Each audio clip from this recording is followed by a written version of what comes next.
हरि ओम। देहि सौभाग्यमारोग्यम देहि मे परमं सुखम रूपम देहि जयम देहि यशो देहि दुसो जहि।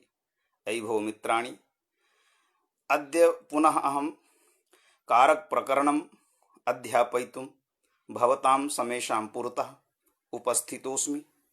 मदीयः स्वभावः यद् पूर्वं धन्यवादं ज्ञापयामि। अतः अस्य गणस्य ये श्रेष्ठाः परामर्शकाः, संयोजकाः, अन्ये च ये संरक्षकाः, तेषां समेषामहं हृदयेन कार्तज्ञं बिभर्मि। इदानीं स्वकीयं विषयम् उपस्थापयामि। यथा भवन्तः जानन्ति यद् गतदिवसे हीने इति सूत्रपर्यन्तं प्रतिपङ्क्तिशः अध्ययनं जातम्। इदानीं क्रमप्राप्तम् अनुशासनं विद्यते उपोधिके च इति। अतः अद्य उपोधिके च इति अनुशासनादारभ्य प्रतिपङ्क्तिशः अध्ययनं कारयिष्यामि, करोमि च अध्ययनं। तत्र उपोधिके च इति पदद्वयात्मकमिदं सूत्रम्। उपोधिके इत्येकं पदं, च इति द्वितीयं पदं। चकारस्य स्वभावः भवति यस्मिन् कस्मिन् सूत्रेपि एषु केषु अनुशासनेषु चकारः पठितः अस्ति। चकारस्य उपादानम् आचार्येण कृतं। तस्य उपादानभूतस्य चकारस्य अस्ति किमपि प्रयोजनम्। अत्र किं प्रयोजनमिति विचारणायां समुच्चयार्थः अनुवृत्त्यर्थः चकारः कस्य समुच्चयं करोति इति इतः पूर्वं हीने इति सूत्रं विद्यते। अतः चकारात् हीने पदस्य अत्र अनुवृत्तिरागच्छति। एवं रीत्या उपोधिके च इत्यनेन सूत्रेण यत्र उपपदस्य आधिक्यमर्थं उपपदस्य आधिक्यमर्थं भवति या उपपदम् आधिक्यरूपार्थस्य द्योतकः भवति अथ च हीनरूपार्थस्य द्योतकः भवति, तत्र उपपदस्य कर्मप्रवचनीय संज्ञा जायते। पश्यामि यद् बहवः श्रोतारः अत्र संयुक्ताः सन्ति, अतः मनसि उल्लासः जातः। समेषां श्रोतॄणामपि अभिवादनम्। तत्र आधिक्यं किमस्ति विचारणीयं पूर्वं। यतोहि हीनशब्दस्य कः अर्थः इति मया पूर्वं प्रतिपादितमेव ह्यः गतदिवसे। यद् हीनशब्दः अपकृष्टरूपार्थबोधकः। हीने इति सूत्रस्य यदा व्याख्यानं कृतं तदा हीनशब्दस्य अर्थः उपपादितः। इदानीम् अधिकशब्दस्य अर्थः उपपादनीयः विद्यते। अधिकशब्दस्य अर्थः कः भवति? तदा आचार्येण उक्तं यद् अधिकम्, अधिकः अर्थात् आधिक्यम्। आधिक्यन्नाम आधिक्यम् अनाधिक्येन विना न भवति। आधिक्यम् अनाधिक्येन विना न भवति। अतः आधिक्यशब्दः अपि अधिकशब्दः अपि अधिकपदबोध्यः या अर्थः सः अपि अवध्यंसे नित्यसाकाङ्क्षा, अनाधिक्ये अर्थे साकाङ्क्षा।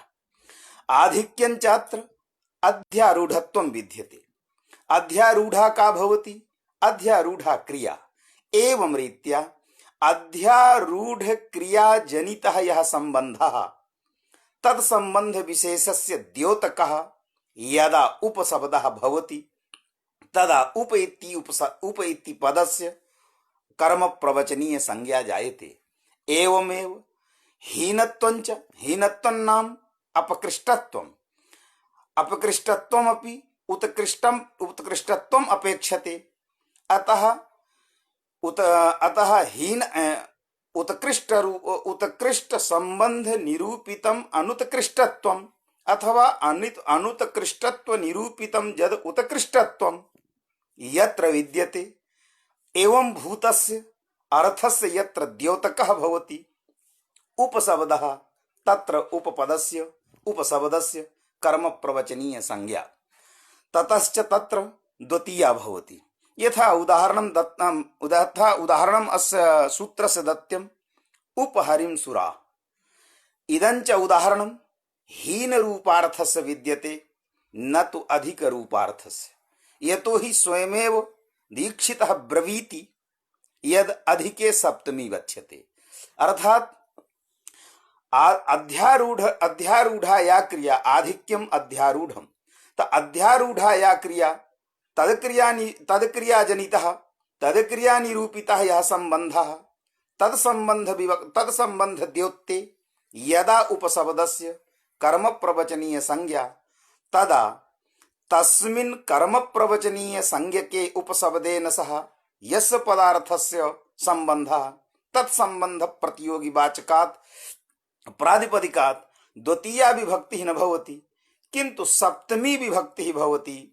यस्य उपादानं यस्माद् अधिकं यस्य चेश्वर वचनम् इति सूत्र व्याख्यान प्रसंगे स्वयमेव आचार्यः करिष्यति। अतएव उक्तं यद अधिके सप्तमी वक्ष्यते तत्र उपखार्यां द्रोणः इत्यादि उदाहरणानि सन्ति अधिकस्य अर्थस्य। अतः हीन शब्दस्य यः अर्थः अपकृष्टत्वमिति तस्यैव उदाहरणत्वेन प्रदर्शितम् उपहरिं सुराः। तो हरिम उप सुराः अत्र उपशब्दः हीन रूपार्थे हीनत्वञ्च अपकृष्टत्वम् अस्ति। अपकृष्टत्वञ्च उत्कृष्टत्वम् अपेक्षते। किमपेक्षया उत्कृष्टत्वं हरौ विद्यते तदि सुरापेक्षया। अतः अत्र हरिनिष्ठा या उपकृष्टता तद उपकृष्टता निरूपितः या अपकृष्टता तद अपकृष्टतावान या तद अपकृष्टतावन्तः सुराः इति। तत्र हरिपदोत्तर या द्वितीया तस्याः द्वितीयायाः कः अर्थः अत्र स्वीकरणीयः? येन कारणेन संबंध विशेषः द्योतितः स्यात्। अत्र उत्कृष्टत्वमेव अर्थात संबंधः एव द्वितीयार्थः। सच संबंध विशेषः कः? तर्हि निरूपितत्वरूपः संबंध विशेषः स्वीकरणीयः। यतो हि उत्कृष्टता स्वरूप यत्र कुत्रापि तिष्ठति स्वरूपतः तिष्ठति, अपकृष्टता च यत्र कुत्रापि तिष्ठति स्वरूपतः एव तिष्ठति। प्रकृते यदुदाहरणं दत्तमस्ति तत्र अपकृष्टता विद्यते सुरेषु, उत्कृष्टता विद्यते हरौ। हरौ या उत्कृष्टता सा स्वरूप संबंधे नैव तिष्ठति। अतः सुरेषु या च अपकृष्टता सुरेषु या अपकृष्टता सापि स्वरूप संबंधे नैव तिष्ठति। अतः हरिनिष्ठा या उत्कृष्टता तन्निरूपिता या सुरनिष्ठा अपकृष्टता। तर्हि तन्निरूपिता इति हरिनिष्ठा या उत्कृष्टता वर्तित्वमपि द्वितीया आधेयत्वमपि द्वितीयार्थः भवितुमर्हति, निरूपितत्वमपि द्वितीयार्थः भवितुमर्हति।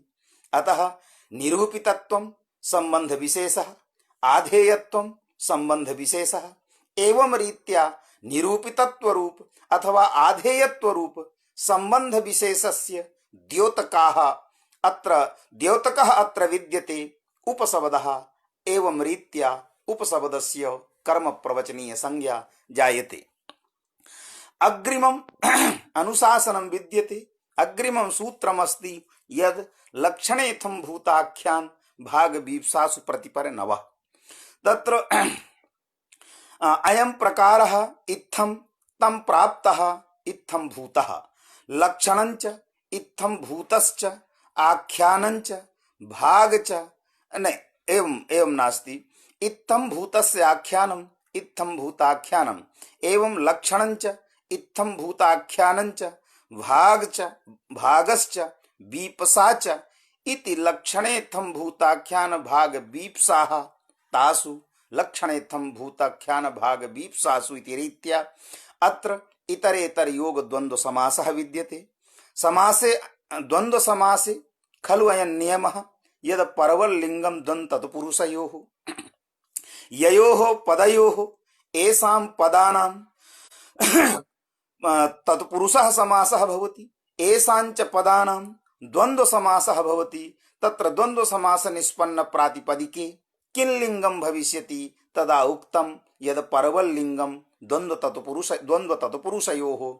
यतः अत्र वीप्सा इति स्त्रीत्व रूपार्थ बोधकः विद्यते, उत्तर पदे च विद्यते परविद्यते परत्वमस्ति वीप्सायां लक्षणेथं भूताख्यान अपेक्षया तत्र परत्वमस्ति। अतः परपदवदेव लिंगम परपदवत् अथवा परपदवतः इव लिंगम एवं रीत्या स्त्रीलिंगम भवति। लक्षणेथं भूताख्यान भाग वीप्सासु इति सप्तम्याः बहुवचनं रूपं।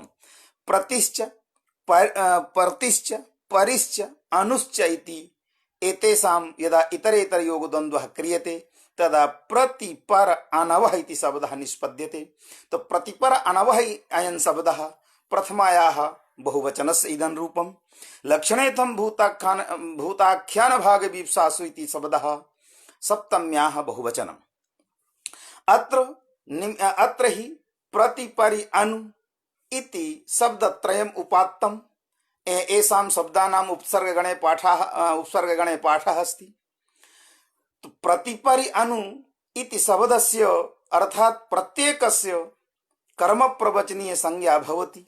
कस्मिन् अर्थे भवति, कस्य अर्थस्य यदा इमे कमर्थम इदम यदा द्योतयन्ति तदा कर्म प्रवचनीय संज्ञा तदा उक्तम लक्षण इत्थम भूताख्यान भाग वीप्सा च।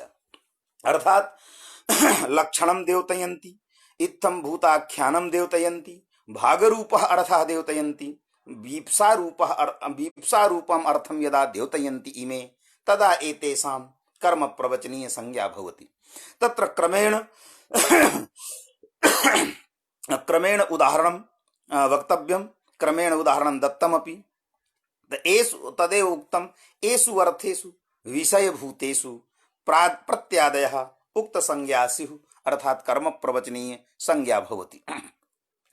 लक्षणस्य उदाहरणं दत्तं। वृक्षं प्रति विद्योतते विद्युत्। वृक्षं प्रति विद्योतते विद्युत् इत्यत्र प्रतिशब्दः लक्षणरूपार्थस्य बोधकः। यद्यपि प्रसिद्धः इदम् अयं प्रसिद्धः यद् ज्ञानजनक ज्ञान विषयत्वं लक्षणत्वं, ज्ञानजन्य ज्ञान विषयत्वं लक्ष्यत्वं सत्यमस्ति, अयं प्रसिद्धः। किन्तु लक्षणस्य न हि मात्र अयमेव अर्थः यद् ज्ञानजनक ज्ञान विषयत्वं, ज्ञानजन्य ज्ञान विषयत्वं वा, किन्तु लक्षण शब्दस्य एकः अर्थः परिचायकः अपि भवति। परिचायकः ज्ञापकः। अत्र हि लक्षण शब्दः परिचायक रूपार्थस्य बोधकः, अर्थात् ज्ञापक रूपार्थस्य बोधकः। यतो हि कृष्ण पक्ष रात्रौ अंतस्थः यः पुरुषः सः यदा वृक्षं पश्यति या तस्य यदा वृक्षस्य ज्ञानं जातं तदा सः विचारयति यत् प्रत्यक्षं प्रति चाक्षुष प्रत्यक्षं प्रति उद्भूत रूपम् अथ च आलोक प्रत्यक्षस्य कारणता भवति। चाक्षुष प्रत्यक्षं प्रति उद्भूत रूप आलोक प्रत्यक्षं च कारणम्। एवं रीत्या वृक्षस्य उद्भूत रूपता तु अस्ति, किन्तु महदन्धकारसत्वात् आलोकः तत्र न विद्यते। आलोकस्य अभावेपि कृष्ण पक्ष रात्रौ अन्तस्थः पुरुषः यः पुरुषः अस्ति तस्य पुरुषस्य वृक्षस्य ज्ञानं जातं। तर्हि तत्र आलोकाभावे कथं वृक्षस्य प्रत्यक्षता, कथं वृक्षस्य चाक्षुष प्रत्यक्षं जातम्? अतः सः अनुमिनोति यद् अत्र विद्युत विद्योतनं जातम्। यतो हि विद्युत विद्योतनं विना प्रकाशासंभवात् प्रत्यक्षस्य यद् कारणम् आलोक प्रकाशः तस्य अभावाच्च कथं कृष्णपक्षरात्रौ यदा महान् अंधकारः भवति तदा कथं वृक्षस्य प्रत्यक्षं भवितुमर्हति? अतः सः अनुमिनोति यद विद्युतः विद्योतनं जातम्। एवं रीत्या विद्योतन क्रिया विशिष्टा या विद्युत तस्याह विद्युतः जनकः नास्ति वृक्षः, किंतु विद्योतन क्रिया विशिष्टा या विद्युत तस्याह विद्युतः ज्ञापकः अस्ति। अर्थात वृक्ष देशावच्छेदेन विद्युतः ज्ञानं भवति। यथा पर्वतः वह्निमान् धूमात् इत्यत्र भवतु धूमः वह्निजनकः, किंतु यदा पर्वतदेशावच्छेदेन पर्वतदेशाधिकरणत्वेन वह्नेः चाक्षुष प्रत्यक्षं नैव न भवति, किंतु धूमस्य प्रत्यक्षं जायते। तदा सह दृष्टा धूमं दृष्ट्वा वह्निम् अनुमिनोति। अर्थात् यतोहि वह्नि धूमयोः पूर्वं सह साहचर्यं ज्ञातम्। अतः तत्र धूमः न वह्नेः उत्पादकः किंतु वह्नेः ज्ञापकः। तो यथा धूमः वह्नेः ज्ञापकः न वह्नेः उत्पादकः, तद्वदेव अत्र वृक्षः विद्योतन क्रिया विशिष्टा या विद्युत् तस्याः विद्युतः ज्ञापकः भवति, न तु तस्याः विद्युतः उत्पादकः। एवं रीत्या वृक्षे परिचायकता विद्यते। अथ च विद्योतन क्रिया विशिष्टा या विद्युत् तस्यां विद्युति परिचेयत्वं विद्यते। परिचेयत्वं च लक्ष्यत्वं, परिचायकत्वं च लक्षणत्वम्। अतः अत्र लक्ष्य लक्षण भावः। एवं रीत्या लक्ष्य लक्षण भाव रूपस्य संबंधस्य द्योतकः भवति अत्र अनु इति। किंतु का क्रिया विद्यते? लक्ष्य लक्षण भावः का क्रिया? यह लक्ष्य लक्षण भावः संबंधः अत्र द्योतितः भवति, जनितः भवति। सः संबंधः का क्रिया निरूपिता अस्ति इति यतोहि कर्म प्रवचनीयस्य अयं स्वभावः, कर्म प्रवचनीयस्य अयम् अर्थः एव यत् क्रिया निरूपित संबंध विशेषः द्योतयति यः सः एव कर्म प्रवचनी संज्ञकः। अत्र लक्ष्य लक्षण भावस्तु जातः, किंतु क्रिया का अस्ति? तो क्रिया अस्ति यत्र प्राप्ति क्रिया। यतोहि वृक्षं प्राप्य एव विद्युतः विद्योतनं भवति। वृक्ष देशावच्छेदे नैव विद्युतः विद्योतनं भवति। अतः वृक्षं प्राप्य विद्योतते विद्युत्। तो वृक्षं प्राप्य विद्योतते विद्युत् इत्यत्र या प्राप्ति क्रिया तद क्रिया निरूपितः यः संबंधः लक्ष्य लक्षण भावः संबंधः परिचायक अथवा परिचायक भावः संबंधः तस्य संबंधस्य द्योतकः अत्र तत्संबंधः जनितः भवति प्रतिशब्द कारणेन अथवा अनुशब्द कारणेन अथवा परिशब्द कारणेन। एवं रीत्या प्राप्ति रूपाया क्रिया तया क्रिया जनितः यः संबंधः परिचेय परिचायक भावः संबंधः तस्य संबंधस्य द्योतकः अत्र अनुविद्यते। अतः अनोः कर्म प्रवचनीय संज्ञा।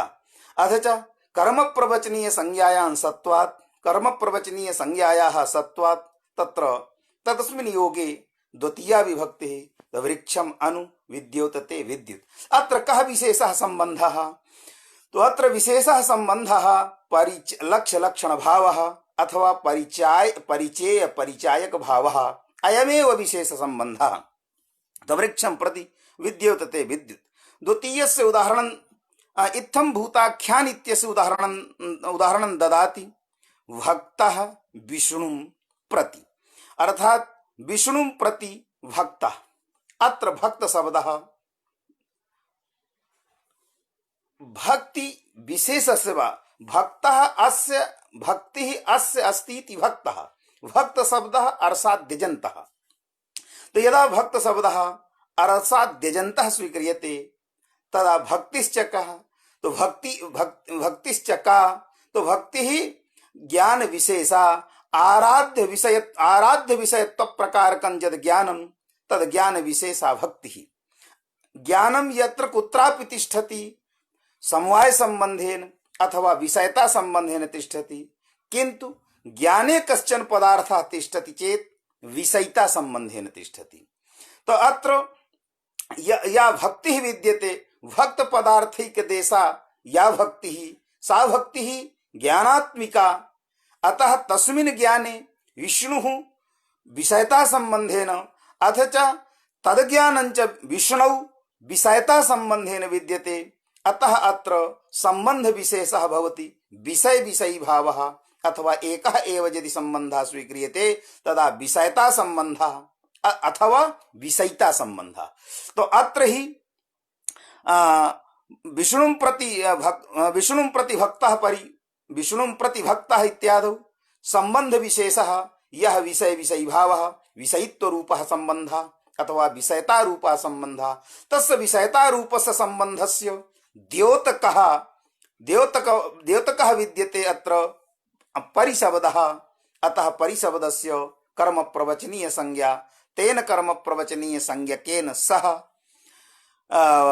यस्य प्रातिपदिकार्थस्य अन्वयः तदर्थवाचकात् प्रातिपदिकात् द्वितीया विभक्तेः अनुशासनं भवति। अतः विष्णुं प्रति भक्तः इति। तृतीयम् उदाहरणं दत्तं भागस्य।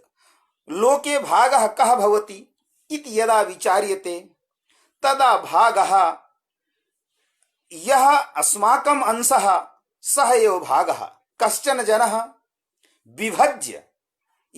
विभज्य मह्यं कृते मम कृते यद् ददाति सः एव अंशः सः एव भागः। तत्र सः एव अंशः। तत्र दानात् पूर्वं यः ददाति तस्य स्वत्वं विद्यते, किन्तु यदा सः ददाति तदा तस्य स्वत्वस्य निवृत्तिः, यस्य कृते ददाति तस्य स्वत्वस्य च उत्पत्तिः भवति। एवं रीत्या भागशब्दः अपि यत्र अर्षाद्यजन्तः एव।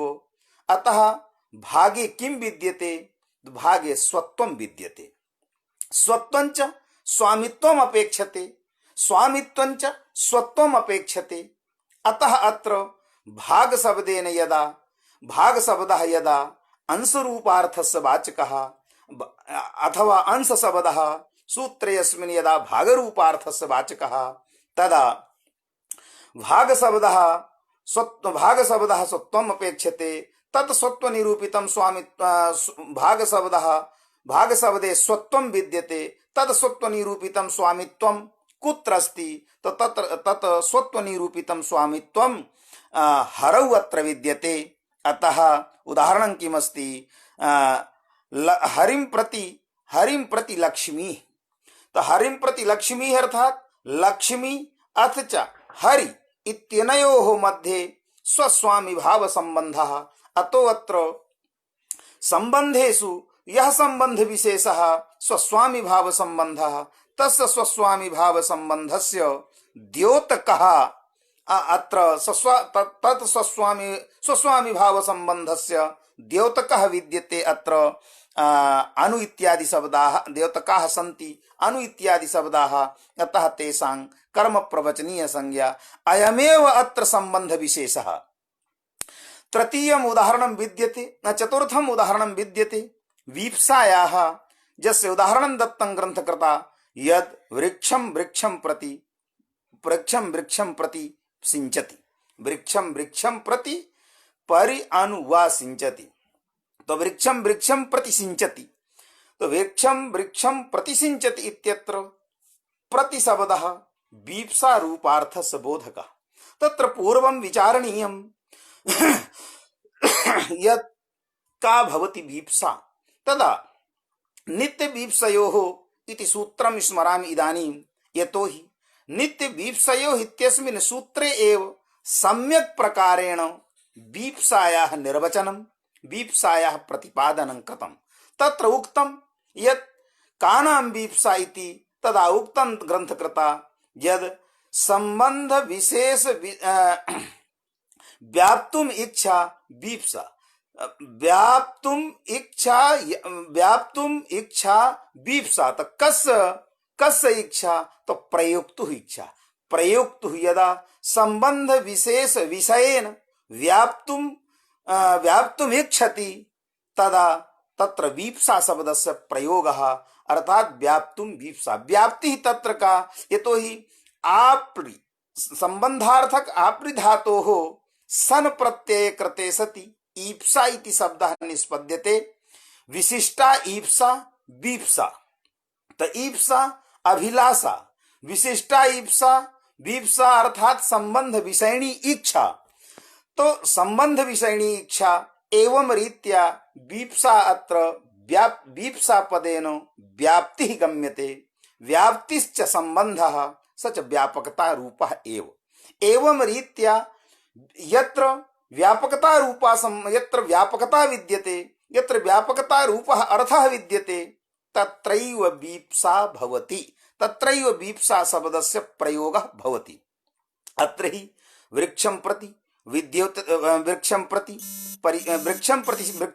प्रति सिंचति इत्यस्मिन् वाक्ये प्रति शब्दः वीप्सा रूपार्थस्य द्योतकः वीप्सा रूपार्थस्य बोधकः वाच्यः वीप्सा च अत्र व्यापकता अर्थात सेक क्रिया निष्ठाया व्यापकता तादृश व्यापकता निरूपिता व्याप्यता वृक्षे विद्यते एवंच अत्र यः व्याप्य व्यापक भावः तस्य व्याप्य व्यापक भाव रूपस्य संबंधस्य द्योतकः विद्यते वाचकः विद्यते किमर्थं मया उच्यते पुनः पुनः कदाचित् द्योतकः कदाचित् वाचकः द्योतकः अपि भवति वाचकः अपि भवति केचन वाचकत्वं स्वीकुर्वन्ति केचन द्योतकत्वं स्वीकुर्वन्ति एवं रीत्या वीप्सायाः बोधकः अत्र वीप्सायाः वाचकः अत्र प्रतिशब्दः अतः प्रतेः कर्म प्रवचनीय संज्ञा कर्म प्रवचनीय संज्ञत्वात् द्वितीया विभक्ति अपि च दीक्षितेन अत्र अपरमपि एकं फलं दत्तं दीक्षितेन अत्र एका पंक्तिः अत्र लिखिता यदत्र अत्र उपसर्गत्वाभावात् न सत्वम् इयम् अस्याः पंक्तेः महद रहस्यं विद्यते इयञ्च पंक्तिः अतीव व्याख्यानम् अपेक्षते अतीव व्याख्यान सापेक्षा इयं पंक्तिः अत्र उपसर्गत्वात् न सत्वमिति तत्र कीदृशं व्याख्यानम् अपेक्षते तत्र विचारणीयः यदत्र वीप्सा रूपे अर्थे यस्य प्रतेः कर्म प्रवचनीय संज्ञा जाता किं कर्म प्रवचनीय संज्ञायाः फलं किम् अस्ति अत्र द्वितीया प्रकृतित्वं लभ्येत वृक्षादि शब्दः इदं फलम् अथवा उपसर्गत्वाभावः अर्थात सिंचति इत्यत्र अभिशुनोति सिंचति इत्यत्र उपसर्गात् सुनोति सुवति इत्यनेन अनुशासनेन यद् सत्वं प्राप्तं तद् सत्वनिवृत्तिः फलम् किमस्ति कर्म प्रवचनीय संज्ञायाः फलम् उभयं फलमस्ति फलद्वयमपि भवितुमर्हति अतः उभयोर्मध्ये किञ्चिदेकमेव फलं किं तात्पर्यम् उपसर्गत्वाभावान्न सत्वमिति पंक्तेः दीक्षितः किं बोधयितुमिच्छति जनानां यत् फलद्वयमस्ति यत्र कर्म प्रवचनीय संज्ञायाः अथवा एकमेव फलमस्ति यतो हि न हि दीक्षितेन अत्र स्पष्टं प्रतिपादयति स्पष्टं प्रतिपादितं न हि दीक्षितेन अत्र स्पष्टं विषयं स्पष्टं करोति विषयं स्पष्टयति अतः अवश्यमेव शंका जायते अवश्यमेव मनसि विचारः आगच्छति यद् अस्याः पंक्तेः किं तात्पर्यम् तत्र एतद् विषये मतद्वयम् एकं मतमस्ति यद् प्रतेः अनर्थकः प्रतेः कर्म प्रवचनीय संज्ञायाः फलम् अत्र द्वितीयायाः विधानं नास्ति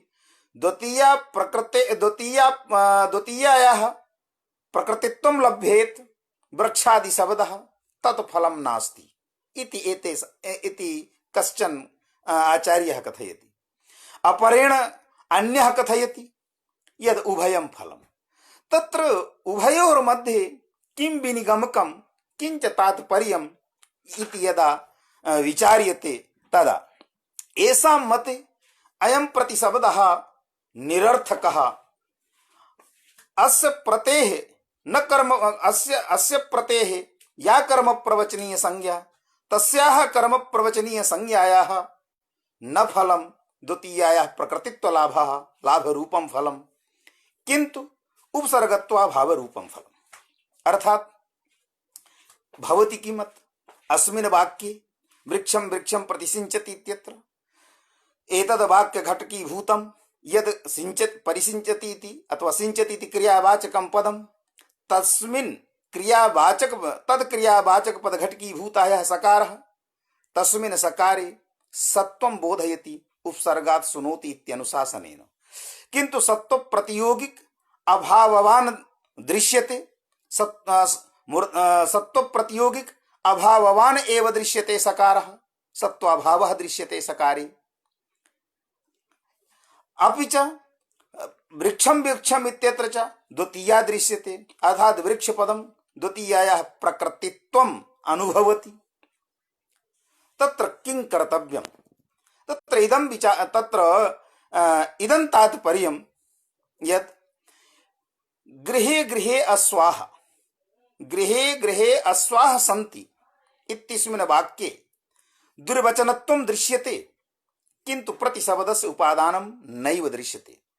गृहे गृहे अस्वाः इत्यत्र दुर्वचनत्वं दृश्यते किंतु प्रत्ययः वाक्य प्रयोगे नैव दृश्यते। तो प्रत्ययः अभावेपि गृहे गृहे इति दुर्वचने नैव अत्र वीप्सा प्रतीयते। एवमेव प्रतिमासम अधीते इत्यत्र दुर्वचनत्वं न दृश्यते दुरुक्तिः न दृश्यते दुरुक्तेः अभावेपि 30 दिनात्मकः यः कालः तत्कालनिष्ठ व्याप्यता निरूपिता व्यापकता अध्ययन क्रियायां दृश्यते अध्ययन क्रियायां अनुभूयते। अतः गृहे गृहे अस्वाः इत्यत्र वाक्ये प्रतिशब्दस्य उपादानाभावेपि दुर्वचने नैव तत्र वीप्सायाः लाभः भवति। अथ च प्रतिमासम् अधीते इत्यत्र दुर्वचनस्य अभावेपि प्रतिशब्दबलेनैव वीप्सायाः व्यापकतायाः वीप्सात्र व्यापकतायाः लाभः भवति व्यापकतायाः अनुभूतिर्जायते इति अनुभव प्रमाणम्। अतएव गृहं व्याप्नुते अस्वाः इत्यत्र नैव दुत्वं भवति। तत्र कारणं किमस्ति यत् या वीप्सा दुर्वचनेन बोधिता भवति सा वीप्सा व्याप्नुते इति पदे नैव ज्ञायते सा वीप्सा व्याप्नुते इति पदे नैव बोध्यते। अतः उक्तार्थानाम प्रयोगः इति न्याय विरोधात् गृहं व्याप्नुते अस्वाः इत्यत्र गृहपदस्य नैव दुर्वचनं भवति नित्य वीप्सयोः इत्यनेन सूत्रेण। प्रतिमासम् अधीते एवं रीत्या किं प्रतीयते यत् यत्र प्रतिशब्दस्य अर्थात यत्र वीप्सा रूपार्थस्य बोधकः कश्चन शब्दः नास्ति तत्रैव नित्य वीप्सयोः इत्यनेन सूत्रेण वीप्सायां द्योत्ते वीप्सा विषयतायां पदस्य दुर्वचनं क्रियते। प्रकृते किमागतम् यद वृक्षं वृक्षं प्रतिसिंचति इत्यत्र वीप्सा रूपार्थ बोधकः प्रतिशब्दः अपि दृश्यते अथ च दुर्वचनम् अपि दृश्यते। एतत् पूर्वं किम् आसीत् यद गृहे गृहे अस्वाः इत्यत्र दुरुक्तिः दृश्यते किंतु वीप्सा रूपार्थ बोधकः प्रतिशब्दः न दृश्यते अतः तत्र दुर्वचने नैव वीप्सायाः बोधः। प्रतिमासम् अधीते प्रतिवृक्षं सिंचति इत्यत्र च दुर्वचनं न दृश्यते किंतु वीप्सा व्यापकत्व रूपार्थ बोधकः व्यापकत्व रूपार्थ बोधकः प्रतिशब्दः तत्र दृश्यते। अतः एकत्र यत्र दुरुक्तम अस्ति तत्र प्रतिशब्दस्य न प्रयोगः, यत्र च प्रतिशब्दस्य प्रयोगः व्यापक रूपार्थस्य बोधकस्य प्रतिशब्दस्य च यत्र प्रयोगः यत्र उच्चारणं यस्मिन् वाक्ये तत्र दुरुक्तिर्न दृश्यते। किन्तु दीक्षितेन यद् उदाहरणं दत्तं यद् वृक्षं वृक्षं प्रति सिञ्चति इत्यत्र अत्र उभयं दृश्यते, दुरुक्तिः अपि दृश्यते, व्यापकता रूपार्थ बोधकः यः प्रतिशब्दः सः प्रतिशब्दः अपि दृश्यते। व्यापकत्वं नाम स्वसमानाधिकरण अत्यंताभावीय प्रतियोगितानवच्छेदक धर्मवत्वम्। गृहे गृहे अश्वः इत्यत्र स्वपदेन अश्वग्राह्यः, तो स्वसमानाधिकरण अत्यंताभावः तत्समानाधिकरणं किमस्ति गृहपदं गृहपदं तत्समानाधिकरण यः अत्यंताभावः घटाभावः। अभावीय प्रतियोगिता घटे प्रतियोगितावच्छेदकता घटत्वे अनवच्छेदकता अश्वत्वे तदवान अश्वः, अतः अश्वे व्यापकता। एवमेव सर्वत्र लक्षणस्य समन्वयः करणीयः। एवञ्च वृक्षं वृक्षं प्रति सिञ्चति इत्यत्र दुरुक्तिरपि दृश्यते, व्यापकता रूपार्थ बोधकः यः प्रतिशब्दः सः प्रतिशब्दः अपि दृश्यते।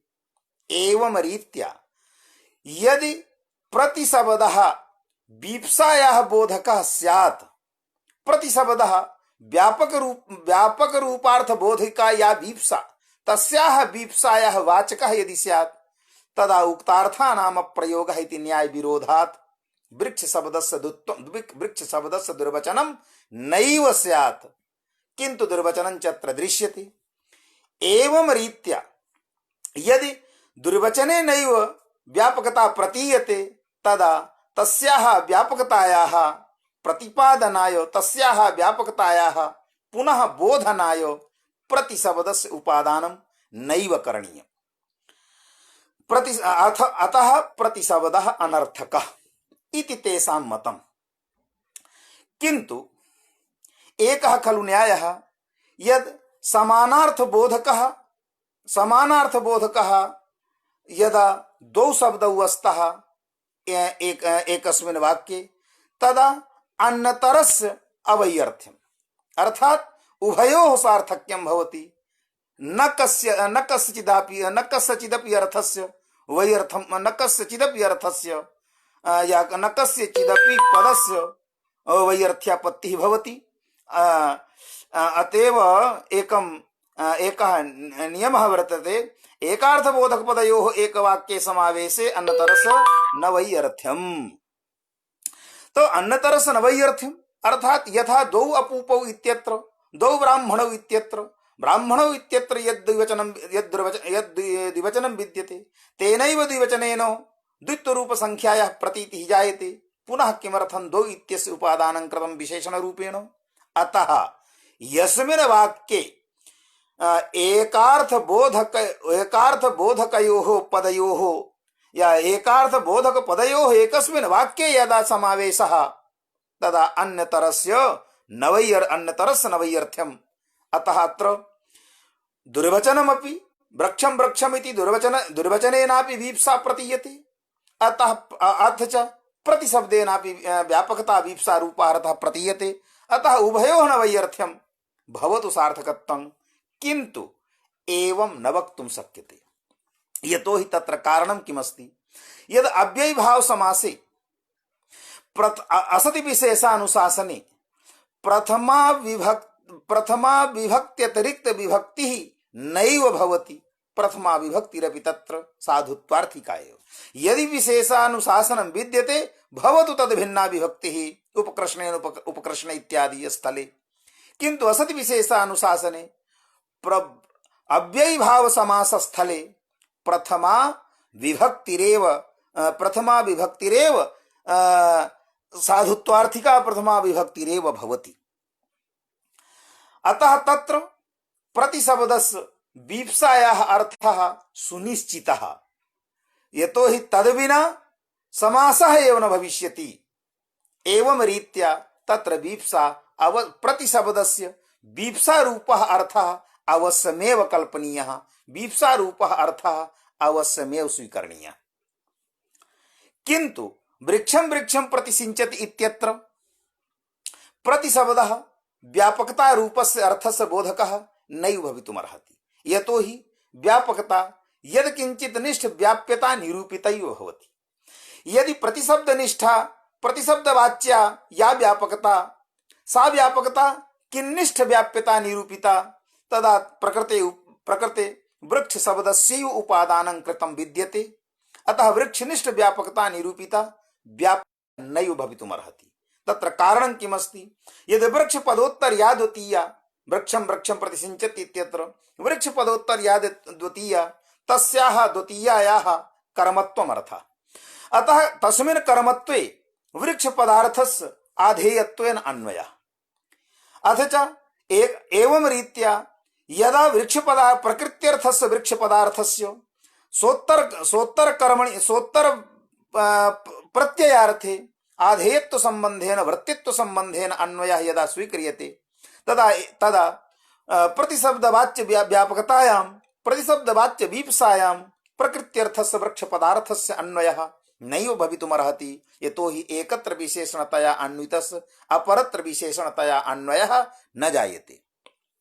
एवं रीत्या भवतु नाम प्रतिशब्दस्य व्यापकता रूपः अर्थः किंतु व्यापकता यतः यत् किंचित निष्ठ व्याप्यता निरूपिता भवति सा च व्याप्यता प्रकृते वृक्षनिष्ठा किंतु वृक्षस्य यतः सोत्तर अमर्थ कर्मत्वे आधेयत्व संबंधेन अन्वयः जातः अतः एकत्र विशेषणतया अन्वितस्य पदार्थस्य पुनः निरूपकता संबंधेन प्रतिशब्दार्थ वीप्सायां प्रतिवाच्य व्यापकतायाम् अन्वयः नैव भवितुमर्हति। एवं रीत्या अत्र प्रतिशब्दस्य व्यापकता रूपः अर्थः नैव स्वीकरणीयः किंतु दुर्वचनेनैव दुरुक्त वाक्येनैव वीप्सा रूपः व्यापकता रूपः अर्थः स्वीकरणीयः। एवं सति प्रतिशब्दः अनर्थकत्वं भजति। तो यदा प्रतिशब्दः अनर्थकत्वं भजति तो अनर्थकत्वेन इत्यनेन किं तात्पर्यम्? अर्थात द्वितीया वृक्ष शब्दस्य द्वितीया प्रकृतित्व लाभाय नास्ति अत्र प्रतिशब्दः किंतु सिंचति इत्यत्र सकारे यह सत्व प्रतियोगिकः अभावः तद अभाव बोधनाय एव अत्र प्रतिशब्दार्थात् सत्वाभाव बोधनाय इति एकेषाम् आचार्याणां मतं या एकस्य आचार्यस्य इदं मतं किंतु विचारणीयः यद् प्रतिशब्दः भवद्भिः अनर्थकत्वेन प्रतिपादितम्। प्रतिशब्दः अनर्थकत्वेन प्रतिपादितः। यदि अनर्थकः अस्ति वीप्सा रूपार्थस्य बोधकः नास्ति प्रतिशब्दः तदा अनेन अनुशासनेन लक्षणेत्थं भूताख्यान भाग वीप्सासु प्रतिपन्नवः इत्यनुशासनेन प्रतिशब्दस्य कर्म प्रवचनीय संज्ञा कथं भविष्यति? यतो हि वीप्सा व्यापक व्याप्ति रूपार्थस्य बोधकस्य प्रतिशब्दस्य अथवा वीप्सा रूपार्थस्य द्योतकस्य प्रतिशब्दस्यैव कर्म प्रवचनीय संज्ञा भवति। अनेन अनुशासनेन यदि दुर्वचनेनैव भवद्भिर्वीप्सा स्वीक्रियते व्यापकता अर्थः स्वीक्रियते प्रतेः अनर्थकत्वं प्रतिपाद्यते तदा कथं प्रतेः कर्म प्रवचनीय संज्ञा कथं भवितुमर्हति? व्यापकता रूपस्य अर्थस्य अभावात्। यदि कर्म प्रवचनीय संज्ञा न भविष्यति तदा यदुच्यते यद उपसर्ग संज्ञां प्रबाध्य अत्र कर्म प्रवचनीय संज्ञा अथ च यदा कर्म प्रवचनीय संज्ञा तदा सिच धात्वर्थ क्रिया निरूपित उपसर्गत्वाभावात् सिंचति इत्यत्र सकारे सत्व प्रतियोगिकः अभावः सिद्ध्यति। तो अत्र उपसर्ग संज्ञा बाधनार्थम उपसर्ग संज्ञा बाधिका कर्म प्रवचनीय संज्ञा विचारयन्तु। उपसर्ग संज्ञा कुत्र भवति? यत् क्रिया युक्ताः प्रादयः तं प्रत्येव गति उपसर्ग संज्ञा। युक्तः यद क्रिया युक्तः प्रादयः तं प्रत्येव युक्तः संबंधः उपसर्गः क्रिया योगे। तो योगः तत्र संबंधः, संबंधः एक पदार्थ प्रतियोगिक अपर पदार्थान यौगिकः एव भवति। यदि प्रतिपदार्थस्य यदि प्रतिपदस्य प्रकृते प्रतिपदस्य कश्चन अर्थः नास्ति तदा उपसर्ग संज्ञायाः प्राप्तिरेव नास्ति।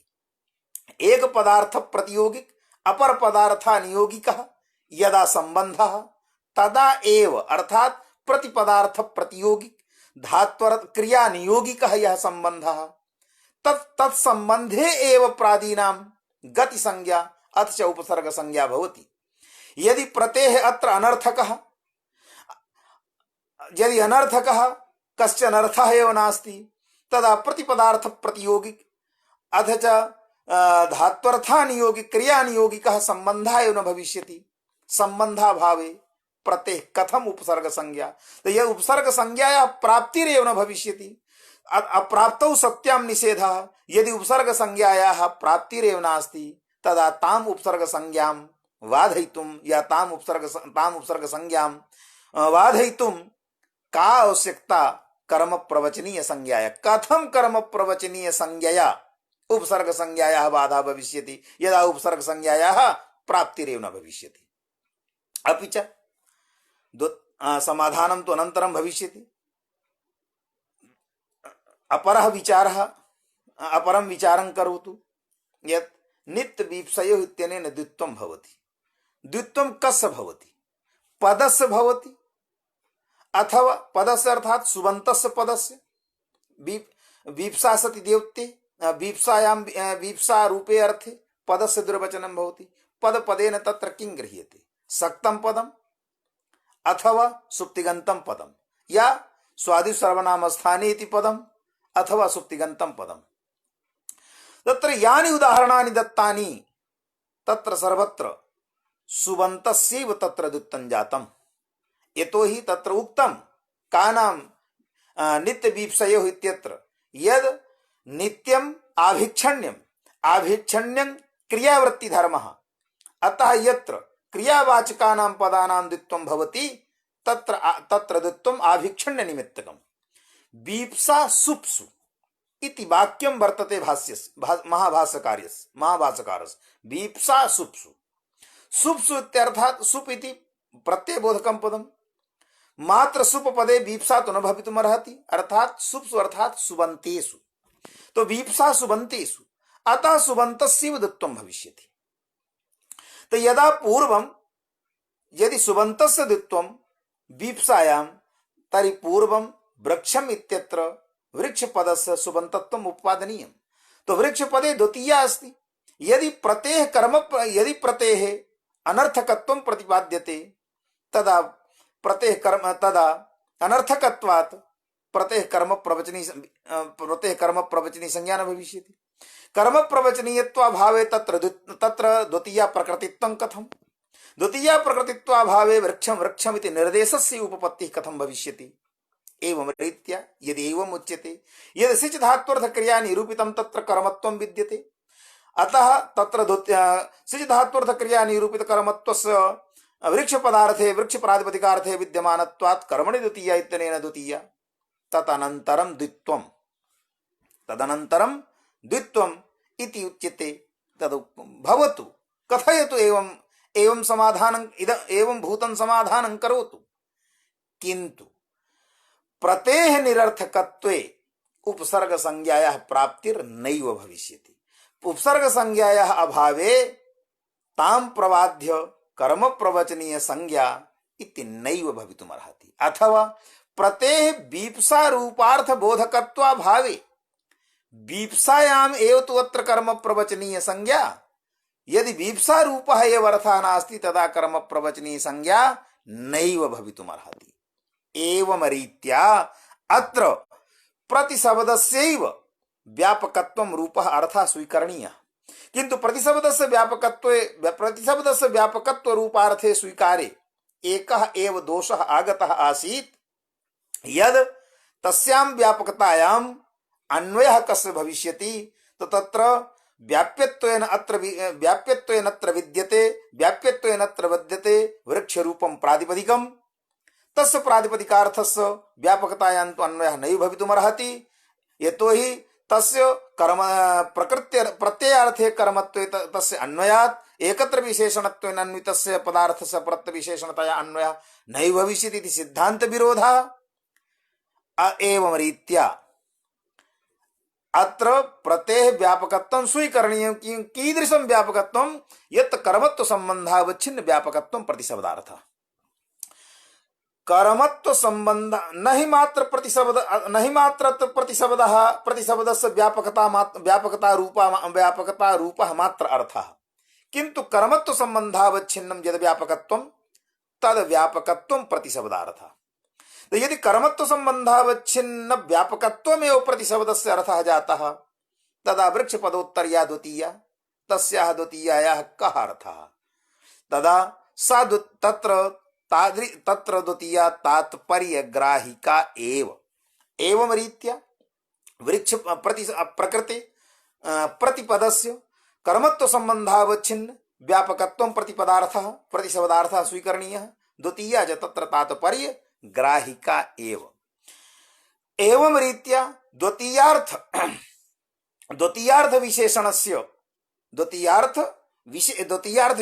विशेषणस्य प्रकृत्यर्थस्य व्यापकत्वे अन्वयः द्वितीय प्रकृत्यर्थस्य वृक्ष पदार्थस्य व्यापकत्वे अन्वयः भवितुमर्हति। अतः यतोहि यदा द्वितीयात् मात्र तात्पर्यग्राहिका तदा तात्पर्यग्राहक रूपार्थे द्वितीयार्थे प्रकृत्यर्थस्य वृक्ष पदार्थस्य अन्वयः नैव जातः। अतः एकत्र विशेषणत्वेन अन्वितस्य पदार्थस्य अपरत्र विशेषणतया अन्वयः न भवति इति सिद्धान्तस्य विरोधोऽपि न जातः।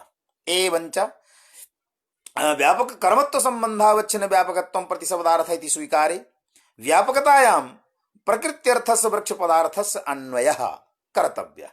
किन्तु अत्र विचारणीयः यत् कर्मत्व संबंधावच्छिन्न व्यापकत्व रूपः अर्थः प्रतिपदार्थस्य स्वीकारेपि प्रकृत्यर्थस्य वृक्ष पदार्थस्य किं व्यापकतायाम् अन्वयः संभवति व्यापकता तत्र संभवति नैव संभवति। यतोहि व्यापकत्वं नाम किं स्वसमानाधिकरण अत्यंताभावीय प्रतियोगितानवच्छेदक धर्मवत्वमेव व्यापकत्वम्। तो स्वसमानाधिकरण अत्यंताभावीय प्रतियोगितानवच्छेदकत्वं यः संबंधः वृत्ति नियामकः सह एव अभावीय प्रतियोगितावच्छेदकः भवति। वृत्ति अनियामकः यः संबंधः सह अभावीय प्रतियोगितावच्छेदकः नैव भवति। अत्र किं स्वीकृतं कर्मत्व संबंधावच्छिन्न व्यापकत्वं। कर्मत्व संबंधः वृत्ति नियामकः संबंधः नास्ति। यतोहि कर्मत्व संबंधेन कुत्रापि वृत्तिता न लब्धा। कर्मत्व संबंधेन कुत्रापि वृत्तिता नानुभूयते। तो यदा कर्मत्व संबंधेन कुत्रापि वृत्तिता नानुभूयते तदा कर्मत्व संबंधः वृत्ति नियामकः संबंधः नैव जातः। यह संबंधः वृत्ति नियामकः न भवति तत्संबंधावच्छिन्न प्रतियोगिताक अभावः अप्रसिद्धः एव। अर्थात अभावीय प्रतियोगितावच्छेदकः न भवति। एवं सति यदि कर्मत्व संबंधावच्छिन्नं व्यापकत्वं प्रतिशब्दार्थः स्वीक्रियते तदा व्यापकतायाः एव प्रसिद्धिः व्यापकतायाः निर्वचनमेव दुर्वचनं भविष्यति। किन्तु एवं नास्ति। यह वृत्ति नियामकः संबंधः सः एव भावीय प्रतियोगितावच्छेदकः भवति। यह वृत्ति नियामकः संबंधः नास्ति सः भावीय प्रतियोगितावच्छेदकः न भवति इति काचित् राजाज्ञा नास्ति इति कश्चन नियमः नास्ति। यह संबंधः वृत्ति नियामकः नास्ति सः संबंधः अभावीय प्रतियोगितावच्छेदकः भवति। अतएव राज्ञः पुरुषः एतेतद् वाक्यजन्य वाक्यार्थबोध दशायां पुरुषो न राज्ञः इत्येतद् वाक्यजन्य वाक्यार्थबोधः नैव भवति। तत्र कारणं किमस्ति यत् राज्ञः पुरुषः इत्यत्र राजसत्त्ववान् पुरुषः इति शाब्दबोधः। पुरुषो न राज्ञः इत्यत्र राजसत्त्वाभाववान् पुरुषः इति बोधः। तो राज्ञः पुरुषः इत्यत्र राजसत्त्ववान् पुरुषः राजनिरूपित सत्त्ववान् पुरुषः राजनिरूपित इति राज्ञः पुरुषः इत्यनेन वाक्येन शाब्दबोधः जायते। पुरुषो न राज्ञः इत्यत्र राजनिरूपितस्वत्वाभाववान् पुरुषः। यदि स्वत्वसम्बन्धः यदि वृत्तिनियामकः सम्बन्धः अभावीय प्रतियोगितावच्छेदकः न भवति तदा अत्र राजनिरूपितस्वत्ववान् पुरुषः इत्यत्र स्वत्वसम्बन्धेन राजवत्ता भासते पुरुषे स्वत्वसम्बन्धश्च न वृत्तिनियामकः। अतः वृत्तिनियामकत्वाभावे पुरुषो न राज्ञः इत्यत्र अभावीय प्रतियोगितावच्छेदकः स्वत्वसम्बन्धः नैव भविष्यति। एवं रीत्या स्वत्वसम्बन्धावच्छिन्न प्रतियोगिता राजनिरूपितस्वत्वाभाववान् पुरुषः इत्यस्य अयं बोधः राजनिरूपितस्वत्वान् पुरुषः इति बोधस्य प्रतिबन्धकः नैव भविष्यति। एवं सति राजनिरूपितस्वत्वान् पुरुषः एतद्वाक्यार्थनिष्ठ प्रतिबद्धिता निरूपिता प्रतिबन्धकता राजनिरूपितस्वत्वाभाववान् पुरुषः इत्येतद्वाक्यजनवाक्यार्थबोधे अभावात् यस्मिन् काले राजनिरूपितस्वत्वान् पुरुषः इत्यर्थबोधकं वाक्यं राज्ञः पुरुषः इति वाक्यप्रयोगः तस्मिन्नेव काले राजनिरूपितस्वत्वाभाववान् पुरुषः इत्येतदर्थ बोधकं वाक्यं पुरुषो न राज्ञः इति वाक्यस्यापि प्रामाण्यपत्तिः स्यात्। अतः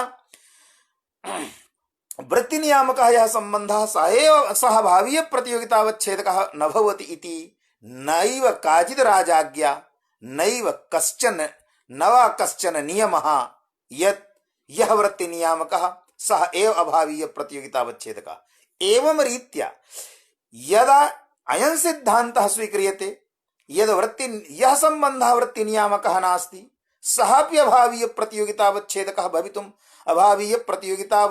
भवितुमर्हति तदा प्रकृते प्रतिशब्दस्य अर्थः स्वीकृतः कर्मत्वसम्बन्धावच्छिन्न व्यापकत्वं प्रतिपदार्थः।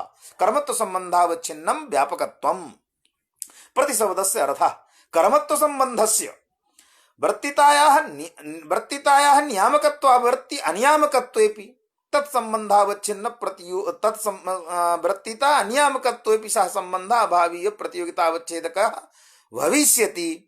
एवं रीत्या कर्मत्वसम्बन्धावच्छिन्न व्यापकतायाः अपि प्रसिद्धिर्भविष्यत्येव। एवं सति प्रकृते किम् आयातं यत् प्रतिशब्दः व्यापकस्यैव बोधकः किन्तु न हि सामान्य व्यापकस्य बोधकः कर्मत्वसम्बन्धावच्छिन्न व्यापकस्य बोधकः। तो कर्मत्वसम्बन्धावच्छिन्न व्यापकस्य बोधकः प्रतिपदार्थः यदा स्वीक्रियते तदा प्रतेः कर्म प्रवचनीय संज्ञा अपि भविष्यति वीप्सा रूपार्थ बोधकत्वात् व्यापकता रूपार्थ बोधकत्वात् अपि च द्वितीया अपि भविष्यति वृक्षशब्दः द्वितीया प्रकृतित्वमपि द्वितीया प्रकृतित्वमपि लभ्यते। एवं रीत्या उभयं कार्यं कार्यद्वयमपि कार्यद्वयस्यापि सिद्धिर्भविष्यति। एवं रीत्या दीक्षित मते कर्म प्रवचनीय संज्ञायाः न हि मात्र एकमेव फलं किन्तु कर्म प्रवचनीय संज्ञायाः अत्र फलद्वयं जातम्। एकञ्च फलं वृक्षादिशब्दः द्वितीयायाः प्रकृतित्वम् अनुभवेत् अथ च द्वितीयं फलं यदत्र सिञ्चति इत्यत्र सत्वप्रतियोगिकः यः अभावः सः अभावः अपि तत्र स्वरूप संबंधेन तत्र तिष्ठेत् अभाववान् सकारः अपि स्यात्। इदमेव रहस्यं प्रतिपादयितुम् आचार्येण दीक्षितेन इयं पंक्तिः लिखिता यद अत्र उपसर्गत्वाभावात् न सत्वम्। इयं च पंक्तिः यया रीत्या मया प्रतिपादितं दीक्षित मते यत् समाधानं आगतं यत् कर्मत्व संबंधावच्छिन्न व्यापकत्वं प्रतिशब्दार्थः सः प्रकारतावादीनां मतम्। यतोहि प्रकारतावादीनां मते एव राजनिरूपितस्वत्ववान् पुरुषः इति वाक्यार्थबोधः भवति। संसर्गतावादे किं तत्समाधानं न भवितुमर्हति मा भवतु। व्यवस्थितयोः उभयोः पक्षयोः एकस्मिन् पक्षे लक्ष्यसिद्धे पक्षान्तरेण दोषदानं न उचितम्। दीक्षितः प्रायः प्रकारतावादं मत्वैव ग्रंथम स्फोरयति। यतोहि द्रोणोव्रीहि इति यद उदाहरणं दत्तं दीक्षितेन, यह शाब्दबोधः तसुपपादितः, यह शाब्दबोधस्य प्रकारः लिखितः, यद प्रकृत्यर्थस्य परिमाणस्य प्रत्यार्थे परिमाणे अभेदेन संसर्गेण विशेषणं प्रत्यार्थ परिमाणस्तु परिच्छेद परिच्छेदक भावेन ब्रीहौ अन्वयः। कस्मिन् वादे अयं शाब्दबोध प्रकारः भविष्यति? प्रकारतावादे। प्रकारतावादे एव प्रकृत्यर्थः प्रत्यार्थे अन्वयेति। प्रत्यार्थम अंतर्भाव्य प्रत्यार्थे अन्वय द्वारा पदार्थांतरे अन्वयः प्रकारतावादे भवति। अतः दीक्षितः प्रायः प्रकारतावादम्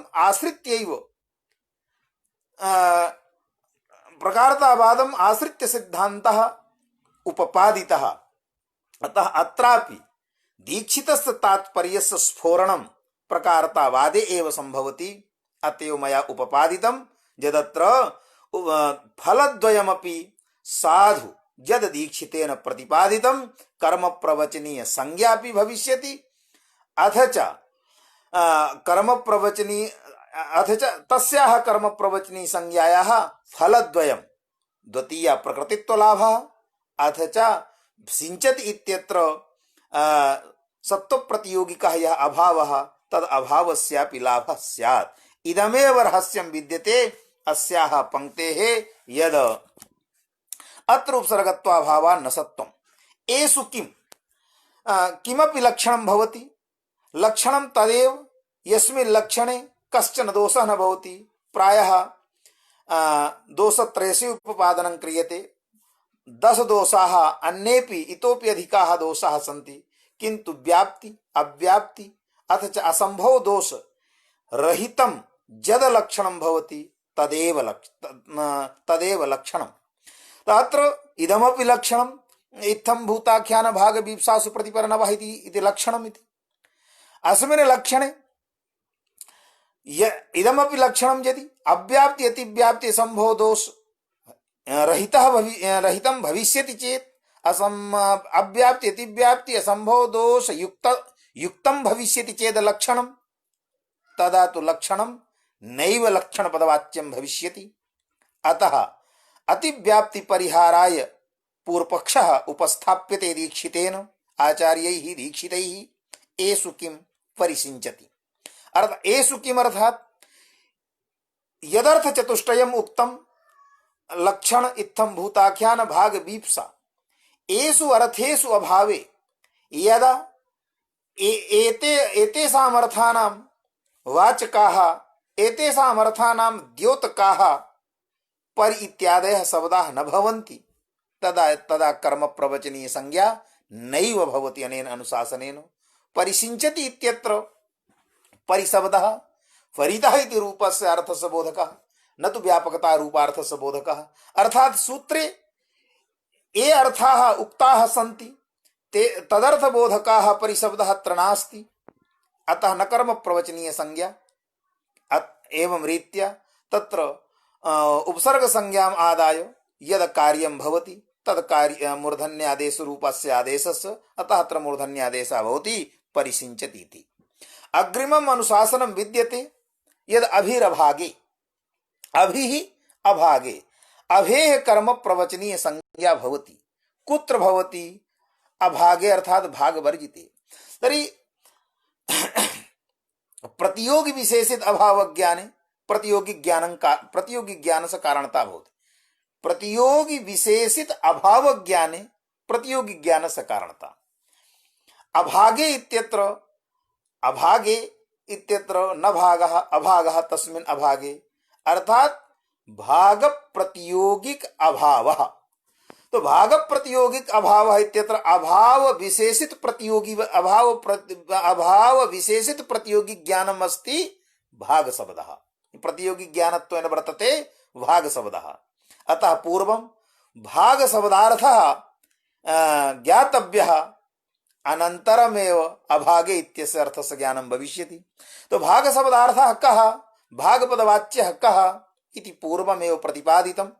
इत्थं भूताख्यान भाग वीप्सासु प्रतिपन्नवः तत्र भाग शब्दः अर्थात् द्यजन्तः अर्थात् भागवान् भागः इत्यत्र अंशः अंशे किं विद्यते स्वत्वम् अतः स्वत्व निरूपितं स्वत्वं च स्वामित्वम् अपेक्षते एवं रीत्या यत्र स्वस्वामी भावः सम्बन्धः यत्र स्वस्वामी भाव रूप संबंध विशेषस्य बोधः भवति स्वस्वामी भाव रूप संबंध विशेषः जनितः भवति तत्र अभेः कर्म प्रवचनीय संज्ञा नैव भवति अवशिष्टाः ये अर्थाः तेषु अर्थेषु कर्म प्रवचनीय संज्ञा जायते तो अवशिष्टाः अर्थाः सन्ति लक्षण इत्थं भूताख्यान अथ च वीप्सा अर्थः लक्षण इत्थं भूताख्यान वीप्सा इति अर्थत्रये द्योते अर्थत्रय वाच्ये अभेः कर्म प्रवचनीय संज्ञा उदाहरणं ददाति यद्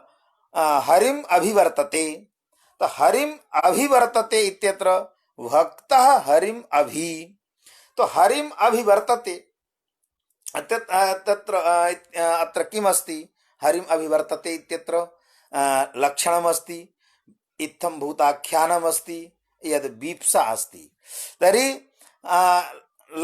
अत्र हरिम अभि इत्यत्र वीप्सा रूप वीप्सा नहीं लक्षण रूपः अर्थः ज्ञातव्यः अर्थात् हरिम बिना वृत्तिः सत्ता नास्ति एवंच सत्तायाः ज्ञापकः